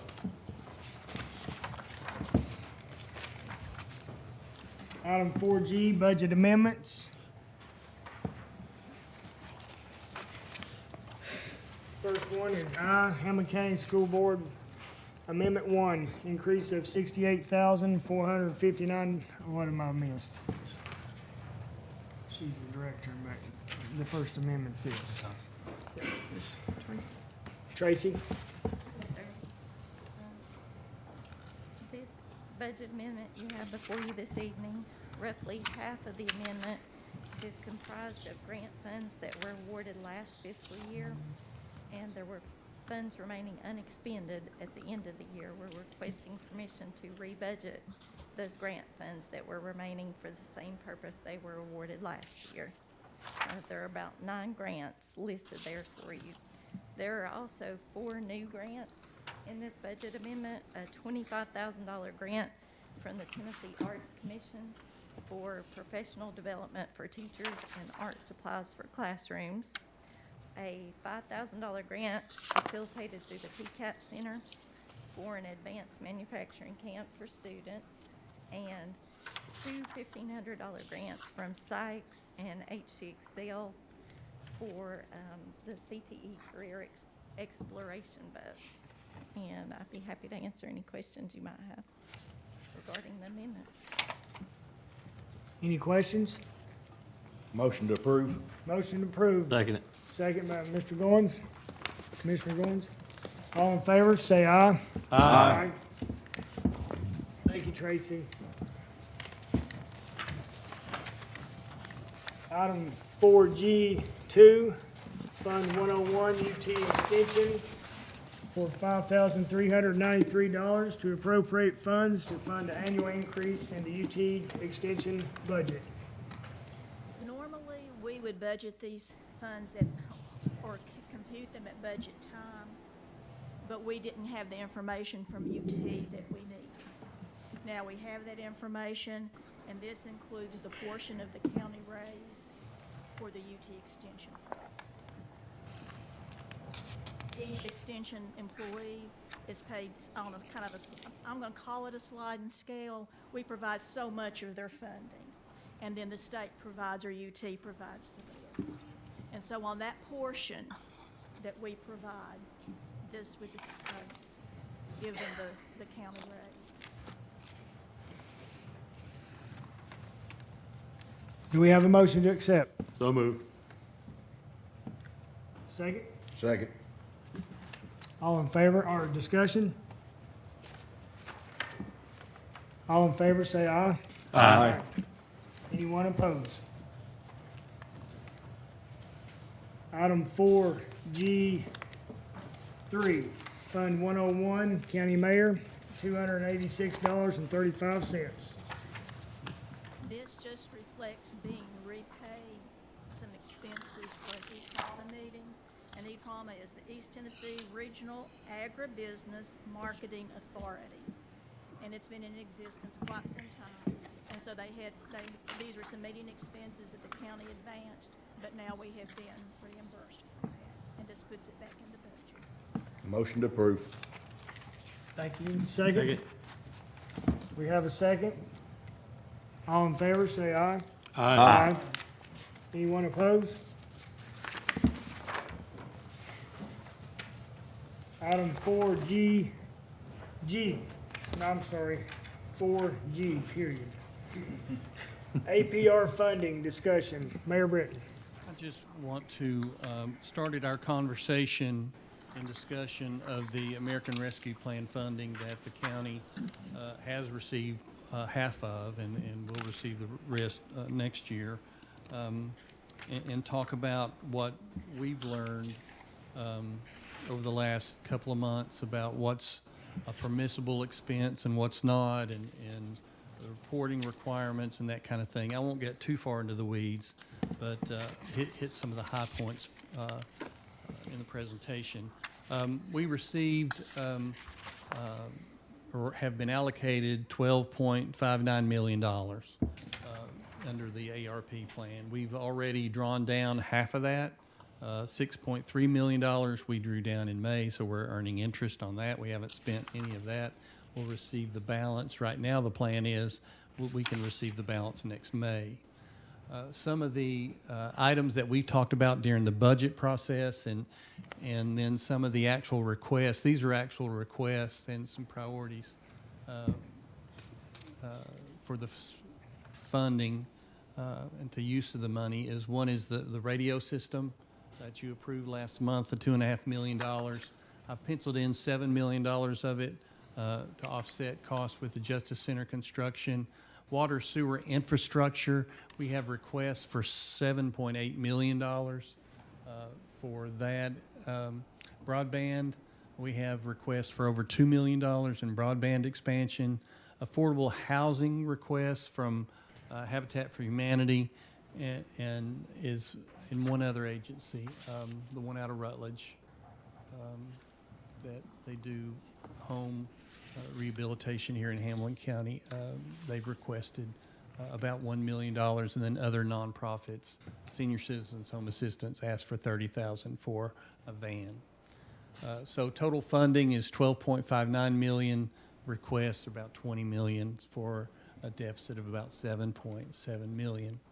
Now, at the County Mayor Association meeting a couple of weeks ago, we had the Department of Finance Administration gave a presentation on what the money can be used for, the eligible expenses or public health responses, and that's like direct expenses for, let's say, PPE or even staffing for the health department to deal with COVID or anything like that.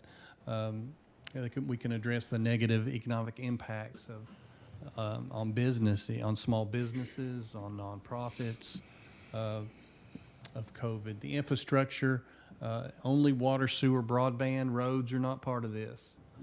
Roads are part of the infrastructure plan that federal administration is trying to get through Congress now. Premium pay for essential workers. We can replace lost revenue and then provide equity-based services for disproportionate impacted populations. What we can't spend it on is we can't reduce taxes and use the money for what we would, services we would provide with that tax revenue.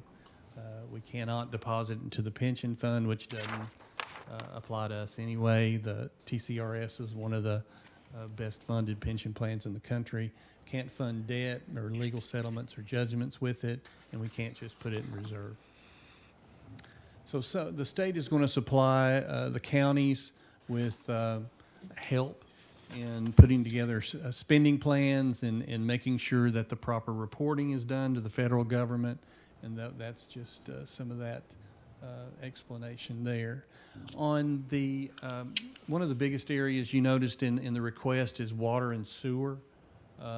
And a lot of water projects from all three utilities and all three utility districts in the county, as well as Morristown Utility, have all made requests for funds. Now, what we learned at this meeting and in this presentation is the state has like $1.3 billion for water sewer projects, and so they're dividing that money up into three different buckets. And one bucket, the formula-based grants bucket, is based on population. They're going to divide the money up for the counties, and then the second is state strategic projects, which would be projects that, let's say, one of the utility districts could apply for, and to get a better, higher points in the competition, it would be local match. Let's say we provided a local match using our American Rescue Plan money, would give it more points. So that's where a local match would come in.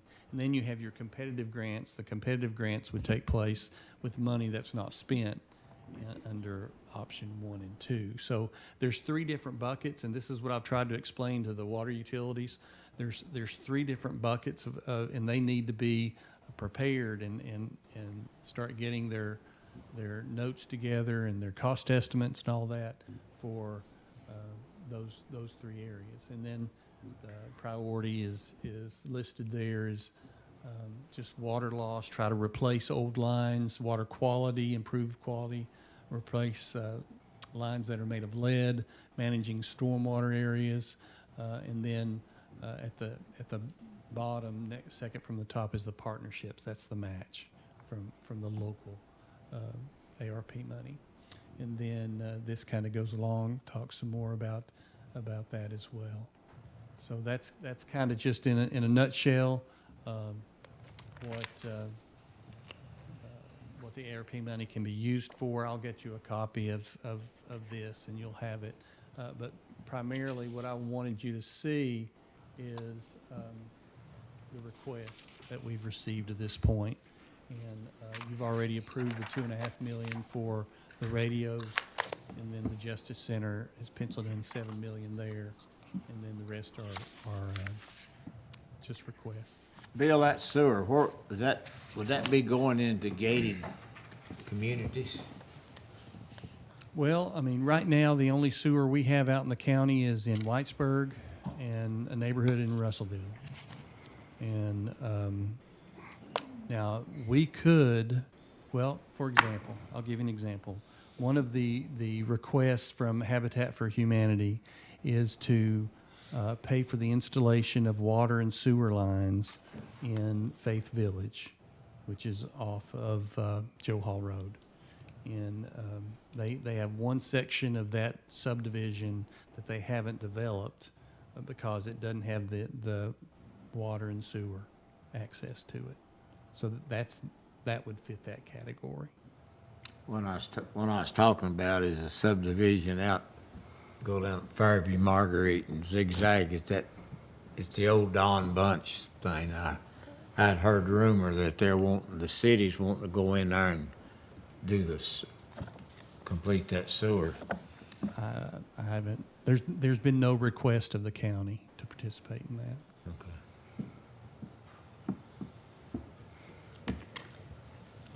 That's it.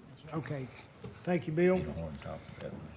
Also, item 4H, Hale House renovation update. Yeah, just want to update you real quick on the Hale House and the renovation of it.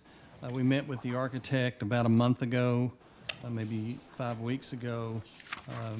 If you recall, we've bid the project twice, and it's come in the $225,000, $215 to $225 range, and so we haven't been comfortable with that, but primarily because we've had limited participation from contractors. So in an effort to encourage contractors to participate.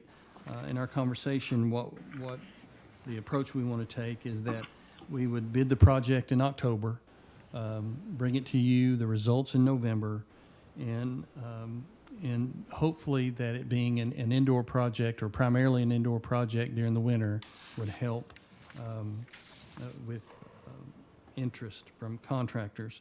We've also moved several items out of the contractor, what we would ask the contractor to do, and the county will do it. We got Terry Myers and our maintenance crew involved in that. That's included, and you can see some of it already happening. Removing the metal track for the window blinds and install new blinds. The GC would do the window glazing and prepare and paint the window trim. Change the ceiling fans or the ceiling lights to fans with light kits because they primarily be office areas. The GC would buy and install those. We remove the handicap shower from the plans. We clean and repair the wallpaper, the county would, and then the GC will prepare and paint the inside walls and the trim. We would clean and put a protective gloss finish on the floors, and the floors are beautiful. We've done one of the rooms just to see what it would look like. And purchase and install a new water heater, install tempered glass in the louver doors, and add a track to the top of the door. And we would do that instead of including that in the GC contract. And the GC would build and install the handicapped ramp and the handicapped bathroom, would rewire the entire house to meet electrical codes, would sheetrock over the plaster walls and paint and finish downstairs, paint the roof and replace the gutters and downspouts, and paint the outside doors and the columns and replace the column bases. So that's kind of how we've divided the project between the county and the general contractor. That Did you include the roof on there? I may have missed that. Yeah, that's in the general contractor's paint.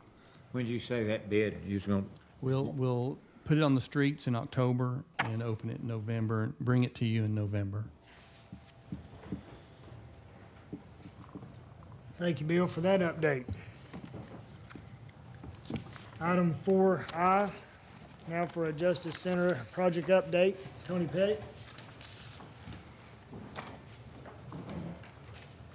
I want to bring you up to speed of what we've been working on since I've talked to you last. Go over some dates with you. So we opened up the pre-qualification process again for other bidders. That happened soon after we had our last update in May. The design team reviewed some interior precast versus CMU in the building. This is another cost-saving measure we were looking at of why the precast was running so high, and we found a better way of tackling a situation where you had underslung precast, and now we've eliminated that, and we're having CMU take its place. Just a constructability thing to save some money. On the 28th, Cadell, the Montgomery, Alabama general contractor, submitted pre-qualification to Hamlin County. That was reviewed, and on the 18th of August, Mosley notified Cadell that they were an approved bidder project. On August the 10th, Coastal Sail, who is trying to be an approved manufacturer of the sails, brought a modular sail up here for the county commission to take a look at it, plus the users group, and several people participated in touring that sail. It was a generic sail. There was some things in it that weren't included in our design, but it got us a feel for what that one looked like. So the Coastal Sail is currently getting that submittal to the architect for approval to bid the project. In turn, they have to have what we call a DEC, which is a detention equipment contractor that actually takes the sails and installs them. And they've got a DEC that's going to submit for approval to be an approved installer of the detention equipment. and that's ongoing. On the 18th, I said that Cadell was pre-qualified. The Mosley Architects approved them. On the 23rd, Mosley sent invitations to bid to the 5 bidders. Those 5 bidders are Bale out of Nashville, Tennessee, Blaine out of Knoxville, Tennessee, Branch Builds out of Roanoke, Cadell out of Montgomery, Alabama, and English out of Lynchburg, Virginia, Roanoke, Virginia, Lynchburg, Virginia. So those are your 5 bidders that are now working on the project. On August the 25th, the architect, myself, and Jaron DeWalter with Burwell, the mayor, some owners, users, and some of you commissioners took a trip to visit Steel Sale of North America manufacturing plant in Baldwin, Georgia, to review their sale as a comparison to the other sales we looked at from Coastal Sale. And that, like I said, happened on August the 25th. On the 30th, bid documents were issued to the 5 bidders, and now they're out working on their bids, soliciting subcontractors, and working on their estimates. A pre-bid conference was held in September, last Friday, on the 10th, and Mosley led that pre-bid conference. I can tell you that we're still concerned about inflation, and we get reports every week on what the PPI is doing, and while lumber has dropped down, steel is still unexplainably still creeping up, and that's the main concern. There's a lot of steel in the building, so. Any questions? Yeah, this steel sale, are those like prefabs, metal, all metal, or? What's my geometry? It's everything but the floor. It's got the ceiling and the 4 sides. Ceiling 4 sides, how many? It's got the security doors and. What are they set up for? How many people per sale? 2. 2. The modular design, there's a few of these that have 1 prisoner in them, but most of them are sized per the TCI's recommendations of 2. They're a stacked deal? Yeah. Yeah, each level will have 2 cells stacked. And then there's a way of, the second level will have a walkway in front of it. It comes pre-assembled. It's, some of you saw this. It's got, our cells have 2 bunks and the doors and security. Doors are there. The security's kind of pigtailed in to where the security contractor comes in and ties into it. Has air coming in, a sprinkler head coming into it. How about your lights and sewer, how they? Lights are in it, and like I said, it comes with a lavatory and restroom and a commode. Now, the one we saw out here had a shower.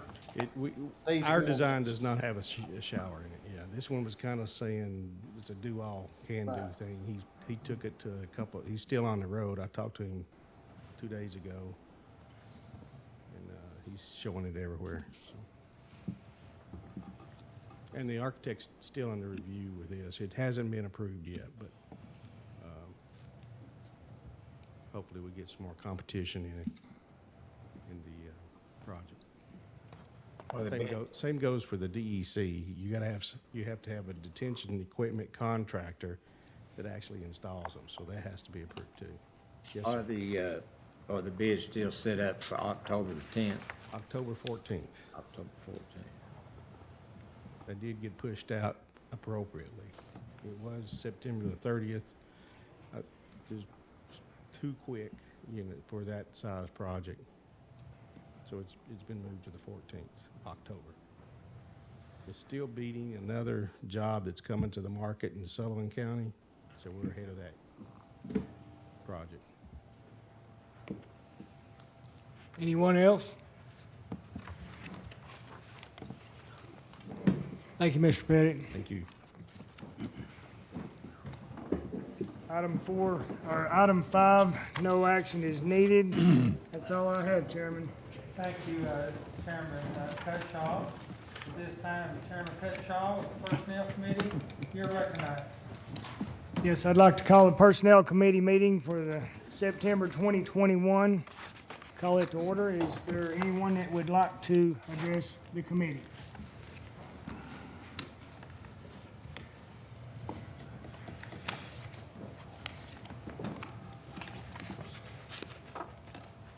All right, my name is Elizabeth Brotherton, 339 Macedonia Road. The issue that I would like to address for the Personnel Committee is 4C. It's on your calendar, establishing a sergeant arms position. Now, I don't know if you guys have the same packets that we get on the computer, but there's literally nothing in there of any detail.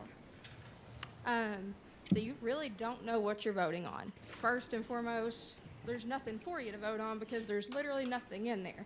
You can't establish a position if you don't know the pay. It's going to be a voluntary position, which good luck getting somebody to do that for voluntary reasons. And you don't know what the responsibilities of that position are. You don't know what you're asking that person to do. You can't vote on something that you don't know what you're voting on. I mean, that's a pretty basic thing right there. But let me elaborate on the actual position of what a sergeant at arms actually does. So according to the dictionary, the sergeant at arms is an official of a legislative assembly whose duty includes maintaining order and security. Gentleman in the back right here is your security already. I believe we have a gentleman downstairs too. If you're trying to give a new position for security, are these gentlemen not good enough for you? I mean, they're good enough for the county citizens of Hamlin County, so they should be good enough for the legislative body. Also, maintaining order. That's the committee chairman and the regular chairman's job. We already have all of those bases covered. It's redundant to say we need a sergeant at arms. This also ignores the largely ceremonial role of a sergeant at arms. This started back in England. They would have somebody dress up in a suit of armor, carry a mace, and lead the processional into here. Now, if we've all seen you come in here time and time again, nobody is leading a processional, nor is anyone dressed up all fancy. Nobody here is dressed up like what a sergeant of arms would normally be, and you're just literally be wasting taxpayer money doing that. There's no point.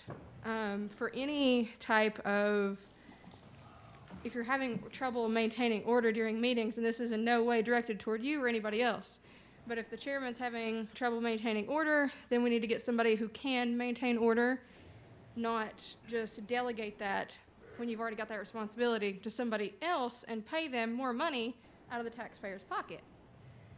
And, I mean, if you look at what this does, you have 14 people. You got a body of 14 people. Sergeant at arms positions are typically in Congress, in the state house. They've got a lot more people than y'all do. I mean, that's pretty obvious there. And there's never been, to my knowledge, a need for someone to fill that position since you've already got, you've got chairmans of various committees and the body. You've got officers. There's your security. What are we doing here exactly? And it just doesn't make good sense to vote on something that you don't even have a plan for. There's nothing laid out. There's no responsibilities of the position. There's no qualifications for the position. There's no, is it going to be voluntary? Is it going to be paid? And all the research I have done on the position, I've not found a single one that's actually voluntary in a government body. So you're already paying people to do these exact things. And y'all have said time and time again, you want to reduce redundancy. You don't want people getting up here and saying the same thing over and over. Well, you're creating a position that encourages redundancy. That's exactly what you're doing. And when we consider all the tax expenditures that we've already got, do we really want to keep spending money on something you don't even need? Well, I mean, just think about it. There's no justification because what it comes down to is what's best justifiable to the taxpayer. Not necessarily justifiable to what each person on the body wants, it's justifiable to the taxpayer. And if you've got literally nothing to vote on, You've got no need for this position. You should automatically vote it down and not even have it on the full commission meeting because it is absolutely useless. There's no need for this position, and as I've already outlined, you've already got officers. Thank you very much. Thank you for your comments. Is there anyone else that would like to address the Personnel Committee? Karen Arwood, 1501 Eller Road, just to kind of add to, as far as establishing a sergeant-at-arms, just simply, you've got officers downstairs when we come in. You've got this gentleman that I think I have just about seen every meeting, thank you. He represents the law, legalities, inside or outside. This is a public meeting, and if seriously, for whoever's idea that came up with establishing a sergeant-at-arms, if you think that you're going to intimidate those of us on this side of the fence, it ain't happening. Thank you. Thank you for your comments. Is there anyone else that would like to address the Personnel Committee? I'd also like to speak with this Sergeant of Arms. It seems like that the basis for all this started when Mr. Shipley asked Sheriff Jarnigan to remove some people, and the sheriff, no, I'm not interfering with these people's constitutional rights. It happened again tonight. Assistant Captain Mowens, who's most likely going to be our future sheriff, to remove people. No.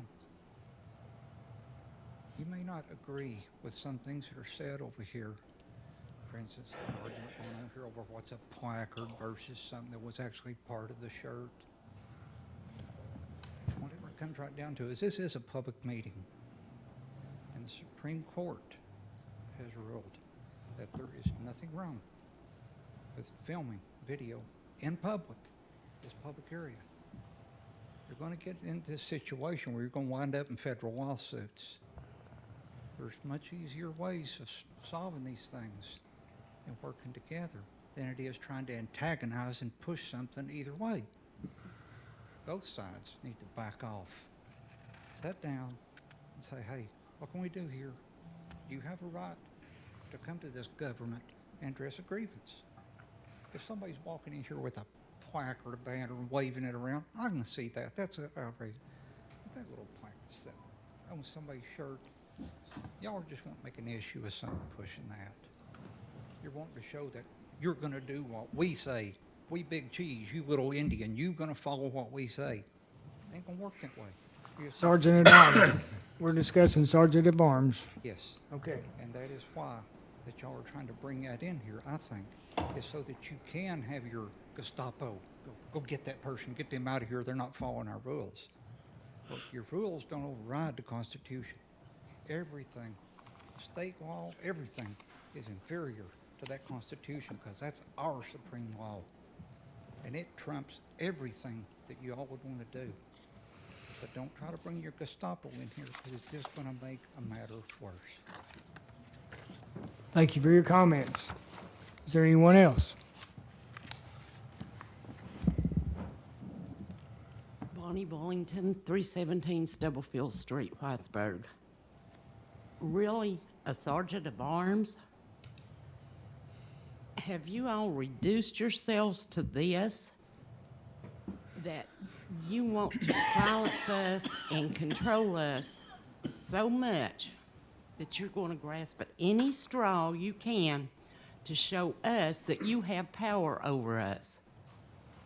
And like somebody said, this started when Sheriff Jarnigan refused to escort us out of this room because it was unconstitutional. And it's unconstitutional again today. But my question is this: if the county sheriff doesn't think he has the authority to make an unconstitutional move and escort us out that door, what gives a sergeant in arms a puppet that you guys hire or appoint to escort us out that door? I don't see it happening. Thank you for your comments. Is there anyone else?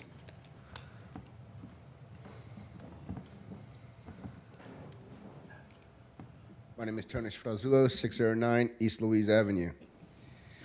So when I found out about this sergeant of arms, I kind of laughed. Actually, for a few minutes, I thought it was funny. You all really honestly think that you got that big of issues to even consider needing to hire somebody else to do the job of what you've already got somebody in here that does, but won't do it your way, won't violate our constitutional rights because they know better. This sergeant of arms ain't gonna make no difference. You got a bunch of people back here that are gonna push every single button, and we're gonna fight back. And that's what we're gonna do because you guys are causing the reaction to your action. That's what it's about. You guys cause an action, and we have to react to this. You all are probably sitting here, no, this is our reaction to your all's action. But it's for the people. You all don't need no protection. There's nobody out here against any of you personally. We're here against you guys as a whole. Because you all listen to one person, you can't think for yourselves, and you don't do your own research. So it has nothing to do with being safe or what traditionally a sergeant of arms would do. You guys want to waste more money to try to have somebody to do what you all say. And I can tell you, everybody that says aye tonight, when the sergeant of arms violates somebody's rights, you all gave them that permission. You all will be listed on that suit as well. That's the way it's going to end up going down. You give them permission to violate our rights, and that's how it happens. You guys are wasting more money, more time. We had a rules review. Whatever happened to that? Now we're here talking about sergeant of arms so that y'all can kick us out of a public accessible area? It doesn't happen like that. We have the power. It's us, the people. And that was proven in the past couple of days. I'm not going to get into details. But you all are, whoever came up with this sergeant of arms needs to take a step back and have a little reality kick in. This is absurd. This is crazy. We have a sheriff's department that their job is to protect this building. That's what they do. They sit in this building. So to hire somebody else because the sheriff told you no, we're not going to violate somebody's rights. So, let's just go above their head. Let's hire somebody else. It's not going to work like that. Everybody is still going to come in here. They're going to say the same things. It's all going to be the same, but you're going to have another gentleman sitting in here thinking that he's the cowboy. It doesn't work like that. We are the cowboys sitting back here. You guys are supposed to do for us. And to spend more money and get more legislation and stuff in here needs to stop. Thank you for your comments. Is there anyone else that would like to address the Personnel Committee?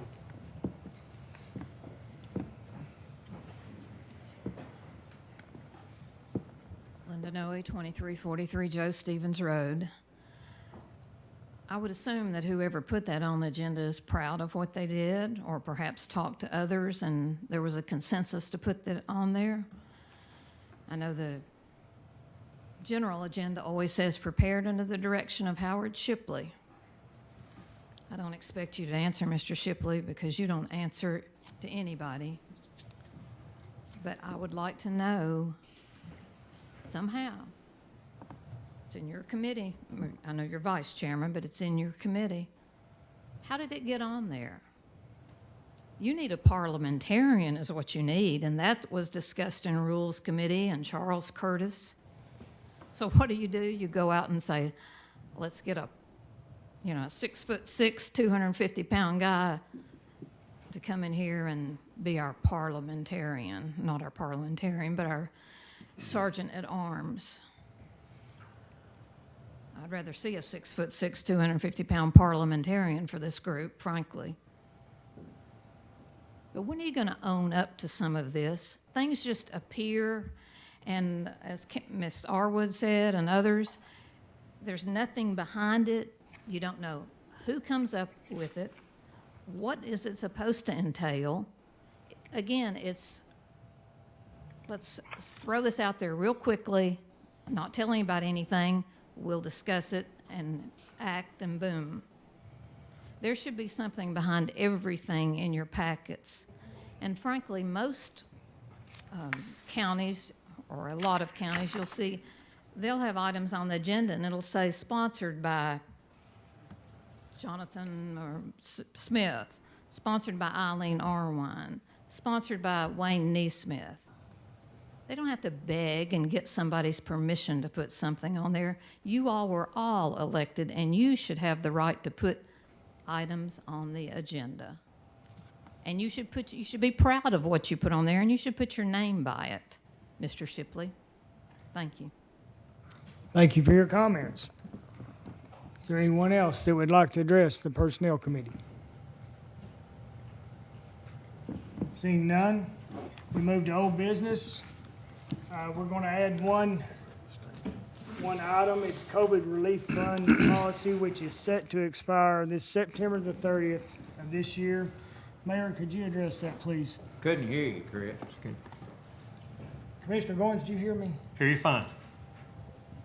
Come the end of September, a few months ago, you had extended the COVID emergency leave policy through the end of September. So what I'm here is recommending that we extend it through the end of the calendar year, and without adding any more hours.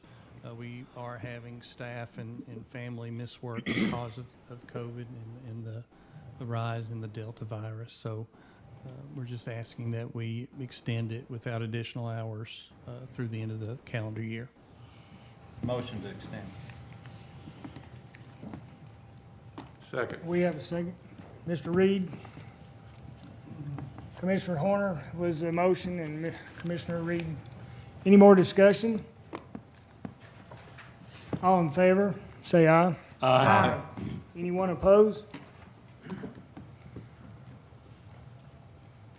Item 4A, approval of education pay submissions. Do I have a motion for that? So moved. Go ahead, who got that? Jeff. Second? Second. Mr. Commissioner Doty. Any discussion? All in favor, say aye. Aye. Anyone opposed? Item 4B, approval of longevity pay submissions. You see it in your packet. Do we have a motion to accept? So moved. Commissioner Doty and Commissioner Stepp. Second. Any discussion? All in favor, say aye. Aye. Anyone opposed? Item 4C, establishing Sergeant at Arms position. I'll make a motion. I'd like to know something about this. Yes. Well, let's get a second, we'll discuss. One of our commissioners contacted Charles Curtis, and then also there was an opinion shared from CTAS that it is not the sheriff's responsibility to enforce your commission rules. That policy rests on the chairman of the commission. If you follow Robert's Rules of Order. And this is on the agenda just to make you aware of this.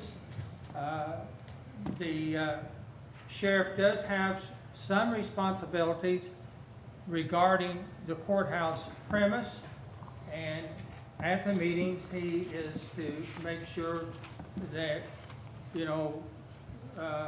order is kept. But as far as enforcing the commission rules, it's not the responsibility of the sheriff's office. Now, Mr. Curtis, in his comments, suggested that you might want to look at a sergeant at arms. And that's why that term is used, sergeant of arms, you see. So, I think what we saw earlier in our commission meeting certainly points out the need, because we have some people, these rules are a violation of their First Amendment rights. And we need to take get an opinion on that, you know, from, you know, an authority. But that's why it's on the agenda, to make you aware of the situation. And I, as chairman, can only go so far. And I don't care who's sitting in this chair. They can only go so far. So that's why it's on the agenda, to make you aware of the situation, so. Can I ask a question? Yes, Is Captain Ballard still over there? yes. Okay. Is he being paid by the county to be here? Or is Well, that I hope so. Well, I just want to know. You're not volunteering your service, are you, Chad? I'm not, and I can't be here all the time. But I mean, you're being paid to be here tonight. Yes. And the guy downstairs is too. I just wanted to, you know, somebody mentioned about the extra money we're already paying. There's no way I can be here every night. No, I understand that, There's but a I'm just couple of nights that I'm having to cover night shift because we've got a whole shift that's out. But when we have an officer here and downstairs, they're being paid. Yes. Okay. But, and the sheriff was correct in making the statement he made sometime earlier, you know, a judge will have to order him to enforce the rules, because there's no statute that says that he has to do that. If we proceed with this and establishing a sergeant-at-arms position, there's a lot to be learned from it. Is there a way that we could table for more discussion or for more information? Well, it's here for just your information, and if you want to pursue it any farther, then Okay. that's up to the committee. So let's, okay. Let's make, someone make a motion maybe that we look at the position and what it entails and the responsibilities of and the pay and what forth. I'll make that motion. Joe Huntsman, Commissioner Huntsman, do we have a Couldn't hear second? you, couldn't hear your motion. That microphone, mine's working. Do you hear me, Mr. Goins? I hear you fine. Mr. Aker, can you hear me? Okay, I'm just wondering, I don't know why you don't hear me. You're not talking in your microphone. Thank you, sir.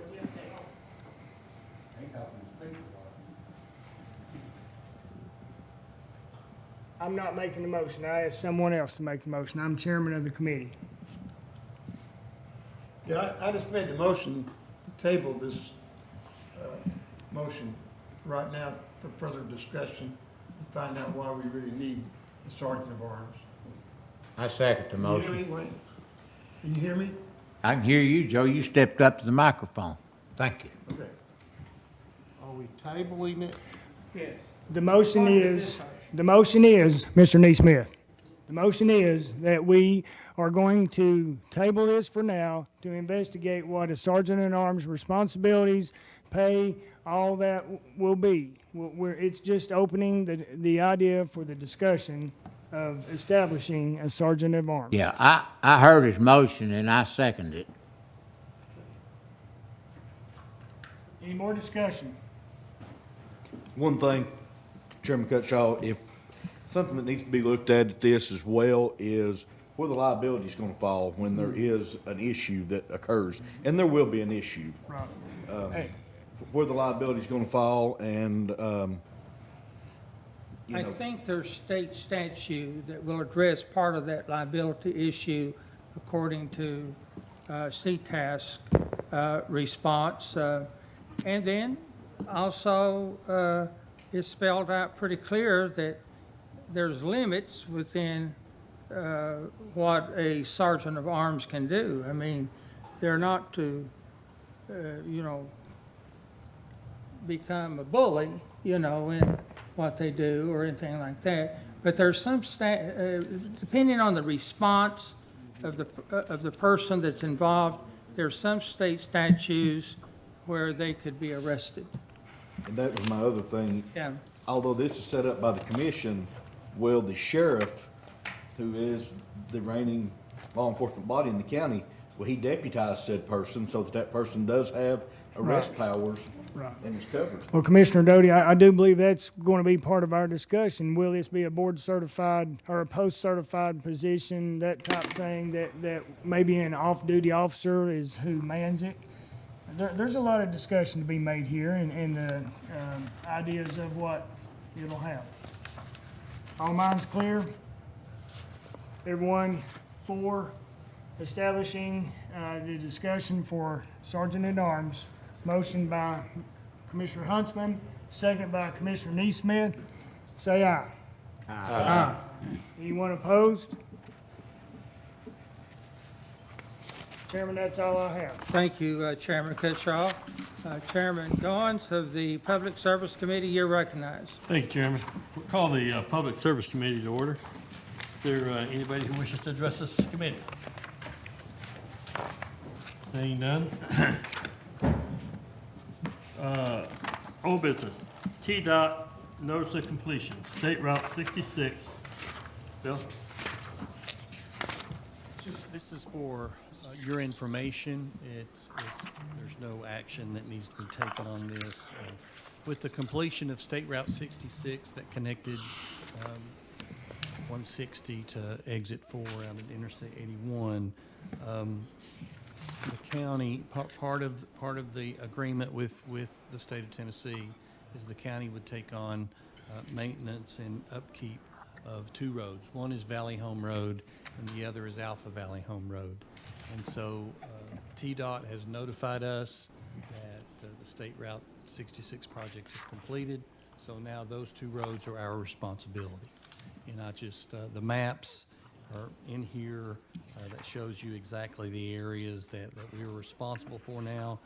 Before the project was completed, the state repaved Valley Home Road and Alpha Valley Home Road, and also made some improvements to the intersection of Alpha Valley Home Road and State Route 160.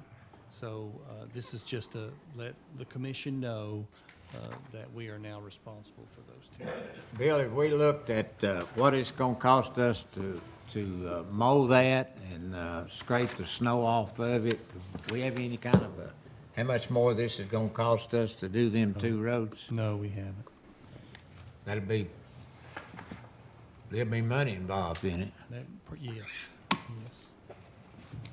But we're stuck with it. We got a pretty good deal.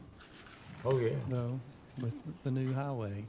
There's one request I'd like to put on there, just keep the trucks, the big semis, off of Valley Home Road. That's one reason they wanted to close it down, because it's so curvy, and I don't know if you can get signage for it, but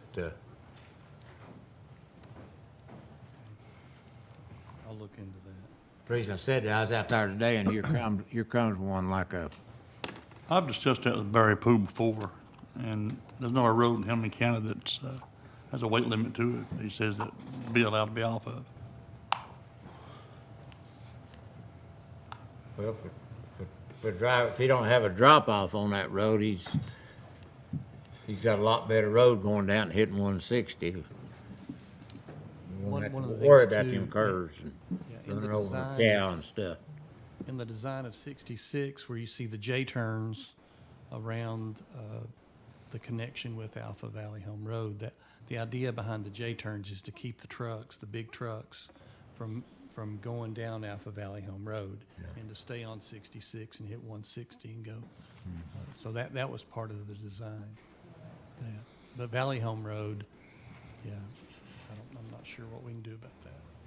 But this is just an item of information. Thank you, Bill. Item 4A, surplus item from Morristown Hamilton Emergency Management Agency, the EMA. Do I have a motion? So moved. Oh, excuse me, sir, I'm not on that committee. I apologize. Motion, second. Tim Horner, second. All in favor, make a motion by saying aye. Aye. All opposed? Motion passes. Chairman, that's all I have. Thank you, sir. Thank you, Chairman Goins. At this time, Chairman Stepp of the Calendar and Rules Committee You're recognized. Thank you, Chairman Chipper. Call to order the Calendar and Rules Committee. Anyone wishing to speak at this time, you have 5 minutes to do so. My name's Edna Green, 4989 Cameron Road. I would like to speak to what was in your packet about the nomination of Tim Goins back to the 911 board. Mr. Goins and his wife Karen own Kay's Towing. 911 is over Marshtown City and Marshtown County rotations. They are the ones that call that out.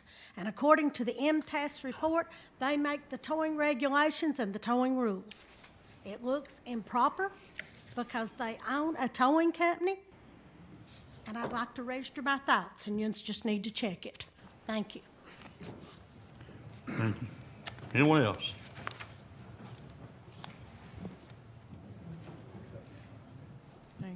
Karen Arwood, 1501 Eller Road. It has come to my attention within the last week or something like that. Come your actual regular commission meeting on the 23rd, that you will be up to reappoint the county attorney, would be, or appoint.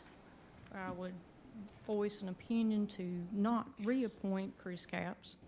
I think you need to also look at as far as going back to having an ethics committee instead of having your county attorney single-handedly being your ethics committee, who has no ethics himself, which is blatantly obvious to anybody that can look and see.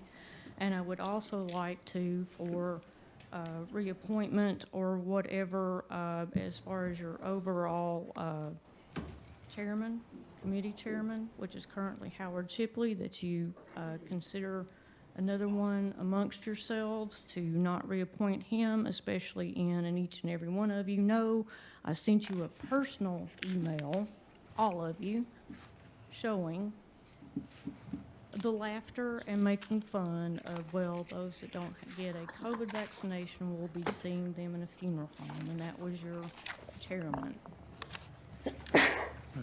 That's uncalled for. So I would like to see that all of you reconsider and look at someone else amongst the 14 of you to be your chairman. Thank you. Anyone else?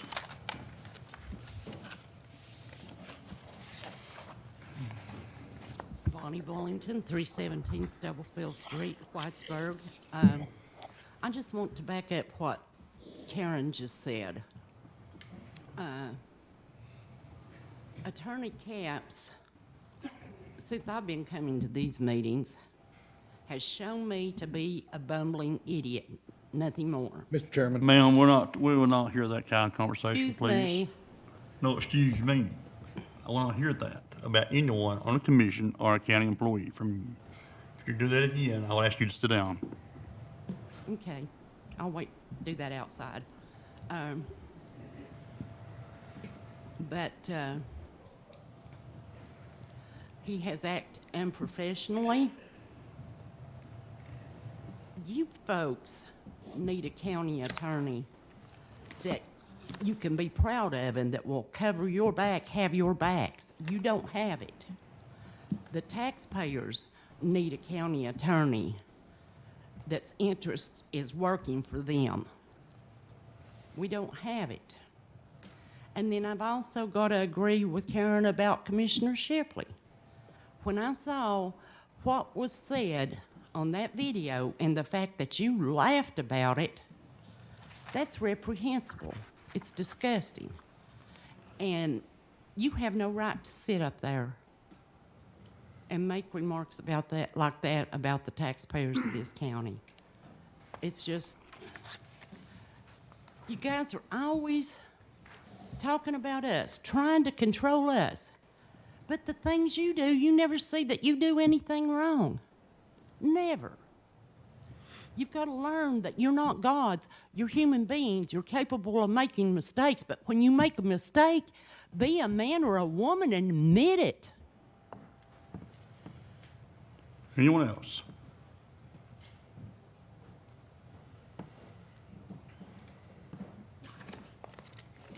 My name is Tony Stralzulo.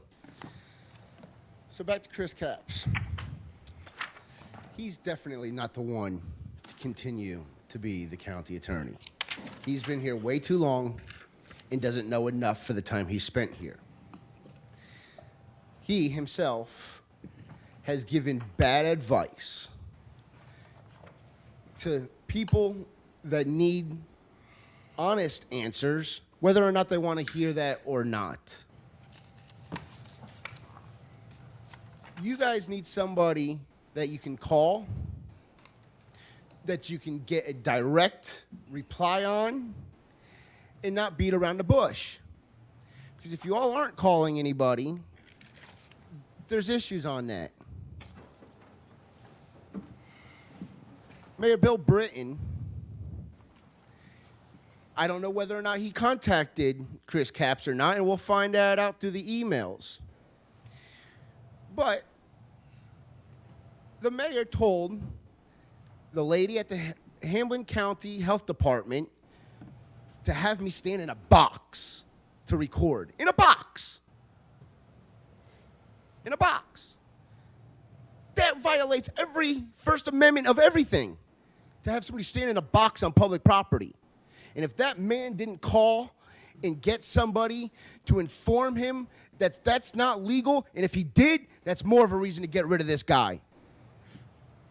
Laws are laws, Constitution is Constitution, and your rules are just rules. They don't trump nothing. We need somebody that knows the laws. We need somebody that knows the Constitution. We need somebody that's not going to allow for these lawsuits to happen. We need somebody that's going to stand up to the people who have the power that Chris is too scared to stand up to, because he's been here for too darn long. Too long. We need fresh people in here that care about the people, that care about the runnings of the legal system, and what's happening needs to stop. But we can't stop that if we don't get new people in here that know better. We have to change the county attorney. That's a given. Otherwise, we're going to continue down this road. And every time I turn around, it's just another flop. Just another flop. Hamlin County, Morristown is getting a very bad reputation. And it's nonsense that we're allowing this ball to just evolve into this monster that it is. And it's because y'all have no legal support. That's why. You have no legal support. He sits in here, he listens to the conversations, and he doesn't stop any of it. That's his job. His job is to make sure you all in the rest of the county doesn't act a fool. That's his job. But no, he still lets you get away with what you want to get away with. He wants to charge you all extra, and that's absurd. And I agree 100% on Howard Shipley. The remarks that we will see the people not vaccinated here, that's crazy. That's coming from somebody that is high up. And to say that he hopes that he sees dead people because they don't get the vaccination?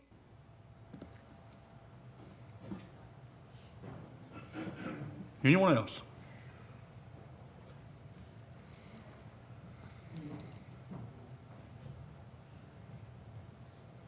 My name is Linda Noe, 2343 Joe Stevens Road. You do have 2 appointments coming up on the 23rd. One is your chairman and vice chairman, and one is the county attorney. Both of those need replacement. Your county attorney filed a lawsuit with no authority. Now you come today and Mr. Shipley says, okay, well now let's get authority. Because of this, you're going to file a lawsuit because of this? And because there are 3 or 4 others out here? A lawsuit?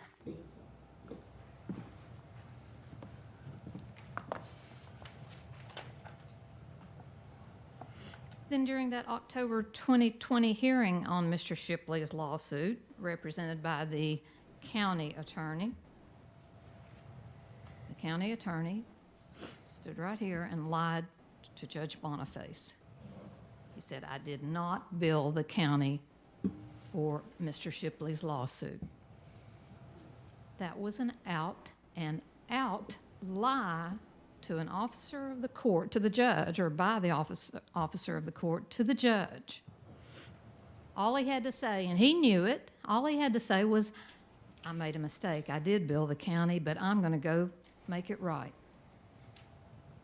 Instead, he lied. And I'm sorry, but there's no way around it. When you know something is false, and there's no doubt about it, and then you walk out and run back to your office and add up all the bills that you said you didn't charge, and then write a check to the county. That alone should disqualify Mr. Capps. As for Mr. Shipley, a few weeks after that lawsuit, October 22nd, 2020, you violated the constitutional rights of 6 citizens because you didn't like what was on their shirts. Just like you don't like this on a shirt.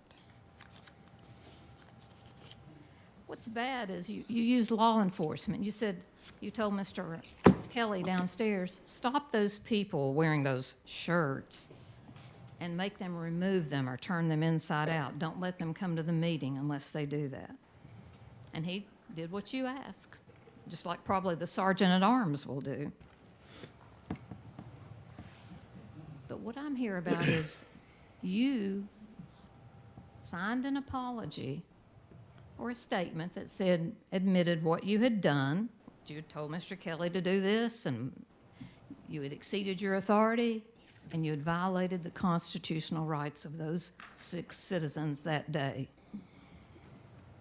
Nobody held a gun to your head. Yes, you were given that by the attorney for the citizens.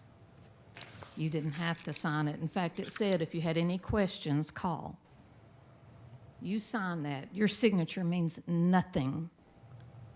That statement was a sham, and that statement fooled every one of you and the public and those 6 citizens.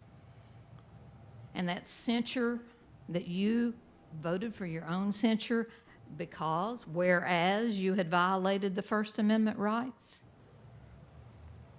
that was a sham too. Yeah, shake your head, Mr. Goins. You're cute. Now you and your fellow commissioners are looking at the sergeant at arms, and apparently you're even denying now that you violated the First Amendment rights. What's true up here? You sign a statement, you censure yourself, and all you commissioners censure him? Did he or didn't he violate the rights? If he didn't, he shouldn't have signed anything. But don't sign something, Howard Shipley, and then deny it.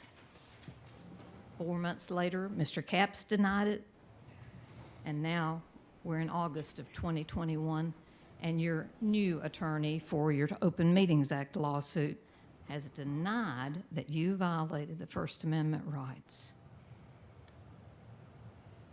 Then we have a couple of weeks ago, the Joint Economic Board. I watched that, and that made me sick. The people that don't take the vaccine will end up in The sweet and funeral very kind home. lady, Mrs. Ha, Noah, ha, your time is ha up, on the ma'am. You funeral have a home. good afternoon. Thank you. Anyone else?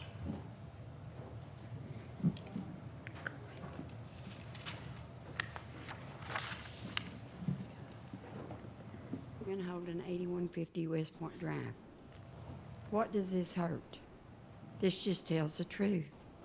This is what we want you to do. We want you to save us $30 million. That's all we want. But instead of that, you keep spending and spending and spending and spending. How much is enough? We taxpayers have had it. We can't even get our roads paved. Yents get everything you want. I see it. We get nothing except higher taxes. How much is enough? It needs to stop. And Mr. Shipley, I'm gonna be praying for you, and you pray for me. We'll pray for everybody, because we all need it. Without prayer, we're in bad shape. And we're gonna have to do the right thing. And we're gonna have to tell the truth. I may not know if you're telling me the truth or not. I can get the facts, but that's the one that really matters. When you lay down to die, you'll wish you had told the truth. Thank you, ma'am. Anyone else?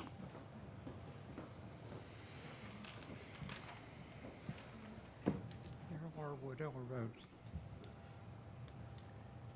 There's two old sayings that come to my mind sitting out here. One of them is absolute power corrupts absolutely. The other one I heard a long time ago was a diaper and a politician should be changed often and for the same reason. We limit certain positions of power to so many years in office because if you don't, they get too much. Mr. Shipley, I do think that what you done on that video of you saying that was way over the limit and wrong. But regardless of that, this whole commission has been getting worse and worse in the divide between the public and the commission. And it would be the right thing for you to, at the end of your term as commissioner, to step down. You have my own personal opinion, Mr. Doty or Mr. Eckert would be excellent candidates to take over the chairmanship of this commission, get some different leadership up there and see if this divide here can start disappearing between the people. But it's not going to start disappearing if you continue on with the same path. Doing the same thing over and over the same way is a definition of stupidity. It don't work. It's got to have some changes in there. Some fresh blood needs to sit in that seat and see if we can't start repairing some of this damage that's been done instead of just making things worse. Anyone else? If not, item 3A, any old business, we have none. Under 4A, under new business, review regular calendar items, do I have a motion?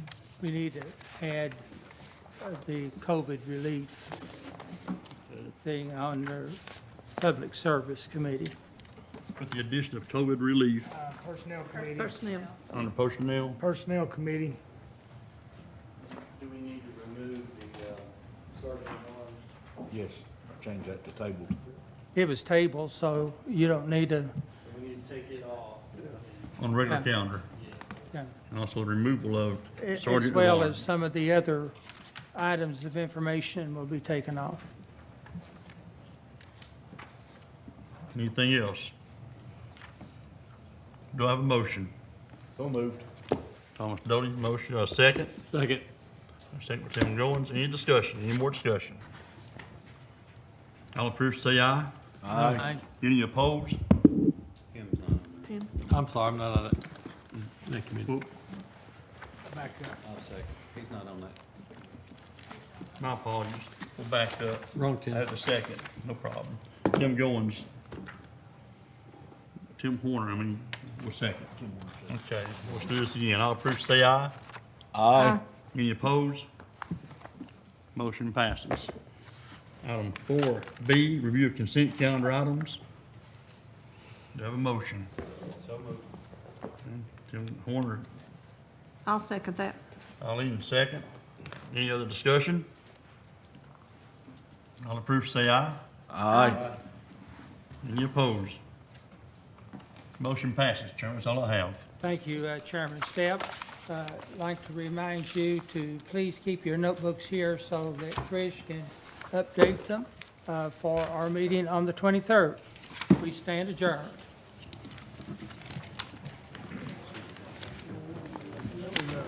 Drawer, barrel of monkeys. You done good, Tim. You done good, Trish. You done good, buddy. I flood the tumbler. You're mad.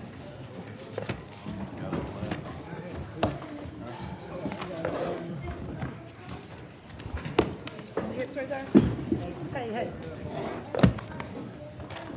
See you, everybody. Sorry. It's all right.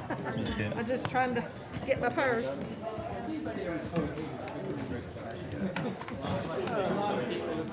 Sergeant Warren, city's got it, school's got it, courthouse got it.